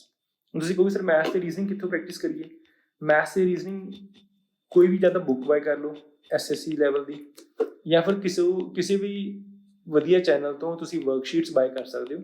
ਉਹਨਾਂ ਵਰਕਸ਼ੀਟਸ ਨੂੰ ਪ੍ਰੈਕਟਿਸ ਕਰੋ। ਤੁਸੀਂ ਜਿੱਥੇ ਲੱਗਦਾ ਤੁਹਾਨੂੰ ਕਿ ਹਾਂ ਇਹ ਮੈਨੂੰ ਇਸ ਕੁਐਸਚਨ ਦੇ ਵਿੱਚ ਪ੍ਰੋਬਲਮ ਆ ਰਹੀ ਹੈ, ਉਸੇ ਦੀ ਵੀਡੀਓ ਵੇਖੋ। ਫੁੱਲ ਫਲੈਜ ਪੂਰਾ ਕੋਰਸ ਬਾਏ ਕਰਨਾ, ਜਾਂ ਫਿਰ ਤੁਸੀਂ ਆਲਰੇਡੀ ਕਾਫੀ ਪੇਪਰ ਦੇ ਵਿੱਚ ਬੈਠ ਚੁੱਕੇ ਹੋ, ਤੁਸੀਂ ਦੁਬਾਰਾ ਮੈਥਸ ਦੀ ਸਾਰੀ ਕਲਾਸਿਸ ਲਗਾ ਰਹੇ ਹੋ, ਉਹ ਕਾਸਟ ਬੈਨੀਫਿਟ ਨਹੀਂ ਹੋਊਗਾ। ਪਹਿਲਾਂ ਵਰਕਸ਼ੀਟ ਸੋਲਵ ਕਰੋ, ਟੌਪਿਕ ਵਾਈਜ਼ ਟੌਪਿਕ, ਜਿੱਥੇ ਪ੍ਰੋਬਲਮ ਆ ਰਹੀ ਹੈ ਜਾਂ ਤਾਂ ਉਸ ਦਾ ਸੋਲੂਸ਼ਨ ਦੇਖੋ ਔਨ YouTube ਜੋ ਕਿ ਫ੍ਰੀਲੀ ਅਵੇਲੇਬਲ ਹੋਊਗਾ ਡੈਫੀਨੇਟਲੀ ਕਿਸੇ ਨਾ ਕਿਸੇ ਵੀਡੀਓ ਦੇ ਵਿੱਚ। ਅਦਰਵਾਈਜ਼ ਜੇ ਵੀਡੀਓ ਨਹੀਂ ਮਿਲਦੀ, ਤੁਹਾਨੂੰ ਲੱਗਦਾ ਕਿ ਮੇਰਾ ਮੈਥਸ ਤੇ ਰੀਜ਼ਨਿੰਗ ਕਾਫੀ ਜ਼ਿਆਦਾ ਕਮਜ਼ੋਰ ਹੈ, ਤੁਸੀਂ ਕੋਰਸ ਵੀ ਬਾਏ ਕਰ ਸਕਦੇ ਹੋ ਕਿਸੇ ਦਾ ਵੀ। ਮੈਂ ਰਿਕਮੈਂਡ ਨਹੀਂ ਕਰੂੰਗਾ, just search for it, course buy ਕਰੋ ਤੇ ਉਹਨੂੰ ਰੋਜ਼ ਡੈਡੀਕੇਟਲੀ 2 ਘੰਟੇ ਦਿਓ। ਵਰਕਿੰਗ ਪ੍ਰੋਫੈਸ਼ਨਲ ਇੱਦਾਂ ਕਰ ਸਕਦੇ ਆ ਕਿ 2 ਘੰਟੇ ਪੋਲਿਟੀ ਕਰ ਲਈ, ਐਂਡ ਜਿਵੇਂ 1.5 hour ਤੁਸੀਂ ਮੈਥਸ ਕਰ ਲਿਆ, 2.5 hours ਤੁਸੀਂ GS ਕਰ ਲਿਆ, ਤਾਂ 1 ਵੀਕ ਦੇ ਵਿੱਚ ਤੁਹਾਡੇ ਪੋਲਿਟੀ ਦੇ ਉਹ ਸਾਰੇ ਟੌਪਿਕਸ ਹੋ ਜਾਣਗੇ ਜੋ ਮੈਂ ਉੱਪਰ ਐਕਸਪਲੇਨ ਕੀਤੇ ਨੇ। ਸਿਮਿਲਰਲੀ ਤੁਸੀਂ ਫਿਰ ਜੋ ਨੈਕਸਟ ਸੰਡੇ ਹੋਊਗਾ ਉਸ ਸੰਡੇ ਨੂੰ ਤੁਸੀਂ ਕਰੰਟ ਅਫੇਅਰਸ ਕਰਨੇ ਨੇ, ਸਿਰਫ ਉਸ ਦਿਨ 4 ਘੰਟੇ ਹੀ ਪੜ੍ਹਨਾ। ਉਸ ਦਿਨ ਤੁਸੀਂ ਮੈਥਸ ਤੇ ਰੀਜ਼ਨਿੰਗ ਵੀ ਨਹੀਂ ਕਰਨੀ, ਤੁਸੀਂ ਕਰੰਟ ਅਫੇਅਰਸ ਸਿਰਫ ਜੁਲਾਈ ਦੇ ਕਰਨੇ ਨੇ। And similarly from the next day, from Monday till Saturday, ਤੁਸੀਂ ਇਨਵਾਇਰਨਮੈਂਟ ਦੇ ਉਹ ਟੌਪਿਕਸ ਕਰਨੇ ਨੇ ਜੋ ਮੈਂ ਉੱਪਰ ਐਕਸਪਲੇਨ ਕੀਤੇ ਆ। ਇੱਦਾਂ ਹੀ ਤੁਸੀਂ 1st of October ਜੋ ਕਿ ਸੰਡੇ ਹੈ, ਤੁਸੀਂ ਜੂਨ ਮਹੀਨੇ ਦੇ ਕਰੰਟ ਅਫੇਅਰਸ ਕਰ ਸਕਦੇ ਹੋ by reading 4 to 5 hours on that day. And ਉਸ ਤੋਂ ਬਾਅਦ ਤੁਸੀਂ ਬੇਸਿਕ ਸਾਇੰਸ ਕਰ ਸਕਦੇ ਹੋ। Basic science in the sense physics, chemistry and biology ਦੇ ਜੋ ਟੌਪਿਕਸ ਮੈਂ ਉੱਪਰ ਐਕਸਪਲੇਨ ਕੀਤੇ ਨੇ ਉਹਨਾਂ ਸੋਰਸਿਸ ਤੋਂ ਤੁਸੀਂ ਪੜ੍ਹ ਸਕਦੇ ਹੋ। ਰੋਜ਼ ਦੇ ਤੁਸੀਂ 2.5 ਘੰਟੇ ਪੜ੍ਹੋਗੇ, ਦੈਟ ਵਿਲ ਬੀ ਐਨਫ। ਤੁਸੀਂ ਇੱਕ ਪਾਸੇ ਜਨਰਲ ਸਟੱਡੀਜ਼ ਦਾ ਸਬਜੈਕਟ ਵੀ ਕਵਰ ਕਰ ਰਹੇ ਹੋ ਤੇ ਇੱਕ ਪਾਸੇ ਤੁਸੀਂ ਮੈਥਸ ਤੇ ਰੀਜ਼ਨਿੰਗ ਵੀ ਕਰ ਰਹੇ ਹੋ ਫॉर 1.5 hour। ਮੀਨਸ ਜੋ ਵਰਕਿੰਗ ਪ੍ਰੋਫੈਸ਼ਨਲ ਮਿਨੀਮਮ 4 ਘੰਟੇ ਦੇ ਰਹੇ ਹੋ, ਤਾਂ ਡਿਵਾਈਡਡ ਬਾਈ 2.5 ਐਂਡ 1.5 ਐਂਡ ਜੋ ਫੁੱਲ ਫਲੈਜ ਤਿਆਰੀ ਕਰ ਰਹੇ ਨੇ ਉਹਦਾ ਮਿਨੀਮਮ 4 ਤੋਂ 5 ਘੰਟੇ ਦੇਣ for this general study subject and minimum 2 ਘੰਟੇ ਫॉर ਮੈਥਸ ਦੇਣੇ ਹੀ ਦੇਣਾ। ਸਿਮਿਲਰਲੀ ਫਿਰ ਤੁਸੀਂ ਸੰਡੇ ਨੂੰ ਸੈਟਰਡੇ ਤੱਕ ਤੁਹਾਡਾ ਜਿੰਨਾ ਹੁੰਦਾ ਤੁਸੀਂ ਕਰੋ, ਉਹਨੂੰ ਆਰਾਮ ਨਾਲ ਕਰੋ ਸੈਟਰਡੇ ਤੱਕ। ਫਿਰ ਕਰੰਟ ਅਫੇਅਰਸ ਕਰੋ of the May month and for the next week ਤੁਸੀਂ ਟੈਕਨੋਲੋਜੀ ਐਂਡ ਕੰਪਿਊਟਰ ਕਰਨਾ। ਕੰਪਿਊਟਰ ਬਾਏ ਬਿਕੋਜ਼ ਇੱਕ ਤਾਂ ਕੰਪਿਊਟਰ ਇੱਥੇ ਜਲਦੀ ਹੋ ਜਾਊਗਾ, ਤੁਸੀਂ ਅਰਿਆਨ ਤੋਂ ਕਰ ਰਹੇ ਹੋ ਜਾਂ ਕੋਈ ਵੀ ਤੁਹਾਡੇ PDF ਜਾਂ ਨੋਟਸ ਤਿਆਰ ਨੇ ਤੁਸੀਂ ਉਹ ਤੋਂ ਕਰ ਰਹੇ ਹੋ, ਉਹ ਕਰੋ, ਉਹਨੂੰ ਰਿਵਾਈਜ਼ ਕਰ ਲਓ। ਮੇਬੀ ਇਨ 3 ਜਾਂ 4 ਡੇਜ਼ 'ਚ ਤੁਹਾਡੀ ਉਹ ਰਿਵੀਜ਼ਨ ਹੋ ਜਾਣੀ ਹੈ। ਟੈਕਨੋਲੋਜੀ ਦਾ ਪਾਰਟ ਤੁਸੀਂ ਸਰਚ ਕਰਕੇ ਵੀ ਕਰ ਸਕਦੇ ਹੋ, ਤੁਸੀਂ ਈਜ਼ੀਲੀ ਰੈਫਰ ਕਰ ਸਕਦੇ ਹੋ ਕਿਸੇ ਵੀ ਵਿਜ਼ਨ IAS ਦੀ ਮੰਥਲੀ ਮੈਗਜ਼ੀਨ ਹੈ ਜੋ, ਉਹਦੇ ਵਿੱਚ ਤੁਸੀਂ ਰੈਫਰ ਕਰ ਸਕਦੇ ਹੋ ਜੋ ਵੀ ਪ੍ਰੀਵੀਅਸ ਮੰਥ ਦੀ ਹੋਊਗੀ ਕਿ ਟੈਕਨੋਲੋਜੀ ਦੇ ਕਿਹੜੇ ਟੌਪਿਕਸ ਨੇ ਜਿਹੜੇ ਇਨ ਨਿਊਜ਼ ਨੇ, ਉਹਨਾਂ ਬਾਰੇ ਇੱਕ ਵਾਰੀ ਗੋ ਥਰੂ ਜ਼ਰੂਰ ਹੋਵੋ ਸੋ ਦੈਟ ਕੱਲ੍ਹ ਕੋਈ ਕੰਪਿਊਟਰ ਦਾ ਇਹੋ ਜਿਹਾ ਟੌਪਿਕ ਨਾ ਆਵੇ ਜੋ ਰੀਸੈਂਟ ਡਿਵੈਲਪਮੈਂਟ ਵਾਲਾ ਹੋਵੇ ਤੇ ਆਪਾਂ ਉਹ ਨਾ ਕਰ ਪਾਈਏ। ਉਸ ਤੋਂ ਬਾਅਦ ਤੁਸੀਂ ਨੈਕਸਟ ਵੀਕ ਦੇ ਵਿੱਚ ਪੰਜਾਬ GK ਕਰਨੀ ਹੈ। ਪੰਜਾਬ GK ਬਹੁਤ ਧਿਆਨ ਨਾਲ ਕਰਨੀ ਹੈ, ਬਹੁਤ ਆਰਾਮ ਨਾਲ ਕਰਨੀ ਹੈ ਐਂਡ ਕੌਨਫੀਡੈਂਟ ਹੋ ਕੇ ਨਹੀਂ ਕਰਨੀ ਕਿ ਹਾਂ ਮੈਨੂੰ ਤਾਂ ਪੰਜਾਬ GK ਆਉਂਦੀ ਹੈ। ਨੋ, ਤੁਸੀਂ ਮਾਰਕਸ ਲੂਜ਼ ਕਰੋਗੇ। ਜਿਹੜੇ ਸੋਰਸਿਸ ਮੈਂ ਤੁਹਾਨੂੰ ਦੱਸੇ ਆ ਤੁਸੀਂ ਪਲੀਜ਼ ਉਹਨਾਂ ਨੂੰ ਫੋਲੋ ਕਰੋ। ਫਿਰ ਉਸ ਤੋਂ ਬਾਅਦ ਪੰਜਾਬ GK ਤੋਂ ਬਾਅਦ ਤੁਸੀਂ ਮਾਡਰਨ ਹਿਸਟਰੀ ਕਰਨੀ ਹੈ। ਮਾਡਰਨ ਹਿਸਟਰੀ ਇੱਕ ਵਾਰੀ ਸਪੈਕਟਰਮ ਹੀ ਪੜ੍ਹ ਲਿਓ ਜਦੋਂ ਤੱਕ ਤੁਹਾਡੀ ਪੇਪਰ ਦੀ ਡੇਟ ਨਹੀਂ ਆਉਂਦੀ। ਜੇ ਬਾਈ ਚਾਂਸ ਉਦੋਂ ਤੱਕ ਪੇਪਰ ਦੀ ਡੇਟ ਆ ਜਾਂਦੀ ਹੈ ਤੁਹਾਨੂੰ ਲੱਗਦਾ ਕਿ ਮਾਡਰਨ ਹਿਸਟਰੀ ਵਾਸਤੇ ਮੈਨੂੰ ਘੱਟ ਸਮਾਂ ਦੇਣਾ ਚਾਹੀਦਾ ਤਾਂ ਜੋ ਵੀ ਤੁਹਾਡੇ ਸੋਰਸਿਸ ਨੇ ਉਹਨਾਂ ਨੂੰ ਫੋਲੋ ਕਰ ਲਿਆ ਜਾਂ ਫਿਰ ਓਨਲੀ IAS ਦੀ ਉਡਾਨ ਬੁਕਲੇਟ ਨੂੰ ਫੋਲੋ ਕਰ ਸਕਦੇ ਹੋ। ਉਸ ਤੋਂ ਬਾਅਦ 29, 30 ਤੇ 31 ਇਹ ਰਿਜ਼ਰਵ ਡੇ ਰੱਖੇ ਨੇ। ਤੁਹਾਡਾ ਉੱਪਰੋਂ ਜੋ ਵੀ ਸਿਲੇਬਸ ਤੁਹਾਨੂੰ ਲੱਗਦਾ ਕਿ ਮੇਰਾ ਕੰਪਲੀਟ ਨਹੀਂ ਹੋਇਆ ਜਾਂ ਫਿਰ ਮੇਰੀ ਸਪੀਡ ਹਲੇ ਸਲੋ ਹੈ ਤਾਂ ਤੁਸੀਂ ਇਹਨਾਂ 31 ਅਕਤੂਬਰ ਤੱਕ ਤੁਸੀਂ ਆਪਣੇ ਉੱਪਰ ਵਾਲੇ ਜਿੰਨੇ ਵੀ ਅਬਵ ਟੌਪਿਕਸ ਨੇ ਸਬਜੈਕਟਸ ਨੇ ਤੁਸੀਂ ਉਹਨਾਂ ਨੂੰ ਇਹਨਾਂ ਰਿਜ਼ਰਵ ਡੇਜ਼ 'ਚ ਕੰਪਲੀਟ ਕਰ ਸਕਦੇ ਹੋ। ਜਾਂ ਫਿਰ ਇਹ ਵੀ ਹੋ ਸਕਦਾ ਕਿ ਸੰਡੇ ਵਾਲੇ ਦਿਨ ਜਦੋਂ ਤੁਸੀਂ 4 ਜਾਂ 5 ਘੰਟੇ 'ਚ ਕਰੰਟ ਅਫੇਅਰਸ ਕੰਪਲੀਟ ਕਰਕੇ ਬਾਕੀ ਸਮਾਂ ਜੇ ਤੁਹਾਨੂੰ ਲੱਗਦਾ ਕਿ ਹਾਂ ਮੈਂ 1-2 ਘੰਟਾ ਹੋਰ ਮੇਰੇ ਕੋਲ ਹੈਗਾ ਤੁਸੀਂ ਉਹਨੂੰ ਵੀ as a reserve time use ਕਰ ਸਕਦੇ ਹੋ। ਇਹ ਮੈਂ 31 ਅਕਤੂਬਰ ਤੱਕ ਤਾਂ ਬਣਾਇਆ ਬਿਕੋਜ਼ ਹਾਲੇ ਪੇਪਰ ਦੀ ਡੇਟ ਨਹੀਂ ਆਈ ਐਂਡ ਆਈ ਹੋਪ ਕਿ 31 ਅਕਤੂਬਰ ਤੱਕ ਵੀ ਪੇਪਰ ਦੀ ਡੇਟ ਨਾ ਆਵੇ ਸੋ ਦੈਟ ਤੁਸੀਂ ਇੱਕ ਵਾਰੀ ਗੋ ਥਰੂ ਹੋ ਜਾਓ ਆਪਣੇ ਸਾਰੇ ਸਬਜੈਕਟਸ ਤੋਂ। ਉਸ ਤੋਂ ਬਾਅਦ ਜਦੋਂ ਤੁਹਾਡੀ ਰੈਪਿਡ ਰਿਵੀਜ਼ਨ ਬੈਚ ਹੋਊਗਾ ਜਾਂ ਰੈਪਿਡ ਰਿਵੀਜ਼ਨ ਤੁਸੀਂ ਕਰਨੀ ਹੋਊਗੀ ਉਹਦੇ ਵਿੱਚ ਨਾਲ ਤੁਸੀਂ MCQs ਪ੍ਰੈਕਟਿਸ ਕਰ ਸਕਦੇ ਹੋ। ਮੈਥਸ ਦੀ ਰੀਜ਼ਨਿੰਗ ਰੋਜ਼ ਕਰਨੀ ਹੈ 2 ਘੰਟੇ ਫॉर ਦੋਜ਼ ਜੋ ਫੁੱਲ ਫਲੈਜ ਤਿਆਰੀ ਕਰ ਰਹੇ ਨੇ, ਫ੍ਰੀਲੀ ਤਿਆਰੀ ਕਰ ਰਹੇ ਨੇ ਐਂਡ ਵਰਕਿੰਗ ਪ੍ਰੋਫੈਸ਼ਨਲ ਪੀਸ ਜਿਨ੍ਹਾਂ ਦਾ ਮੈਥਸ ਤੇ ਰੀਜ਼ਨਿੰਗ ਕਮਜ਼ੋਰ ਹੈ 1.5 ਆਵਰਸ ਤੁਸੀਂ ਰੋਜ਼ ਦੇਣੇ ਨੇ for maths and reasoning. So by 31 ਅਕਤੂਬਰ ਜੇ ਤੁਸੀਂ ਇਸ ਤਰੀਕੇ ਨਾਲ ਸ਼ਡਿਊਲ ਨੂੰ ਫੋਲੋ ਕਰਦੇ ਹੋ ਤਾਂ ਤੁਸੀਂ 67% ਆਫ ਸਿਲੇਬਸ ਨੂੰ ਆਲਰੇਡੀ ਕਵਰ ਕਰ ਲੋਗੇ before the exam date is announce. So if still ਤੁਹਾਨੂੰ ਲੱਗਦਾ ਹੈ ਕਿ ਹਾਂ ਕੋਈ ਹੈਲਪ ਦੀ ਲੋੜ ਹੈਗੀ ਹੈ ਤਾਂ connect with us on RAR Civils Telegram channel and very recently ਅਸੀਂ ਇੱਕ ਲਾਈਵ ਟੈਲੀਗ੍ਰਾਮ ਸੈਸ਼ਨ ਲੈ ਕੇ ਆਵਾਂਗੇ, ਤੁਸੀਂ ਉੱਥੇ ਆਪਣੇ ਡਾਊਟਸ ਪੁੱਛ ਸਕਦੇ ਹੋ। Thank you, good luck for your preparation.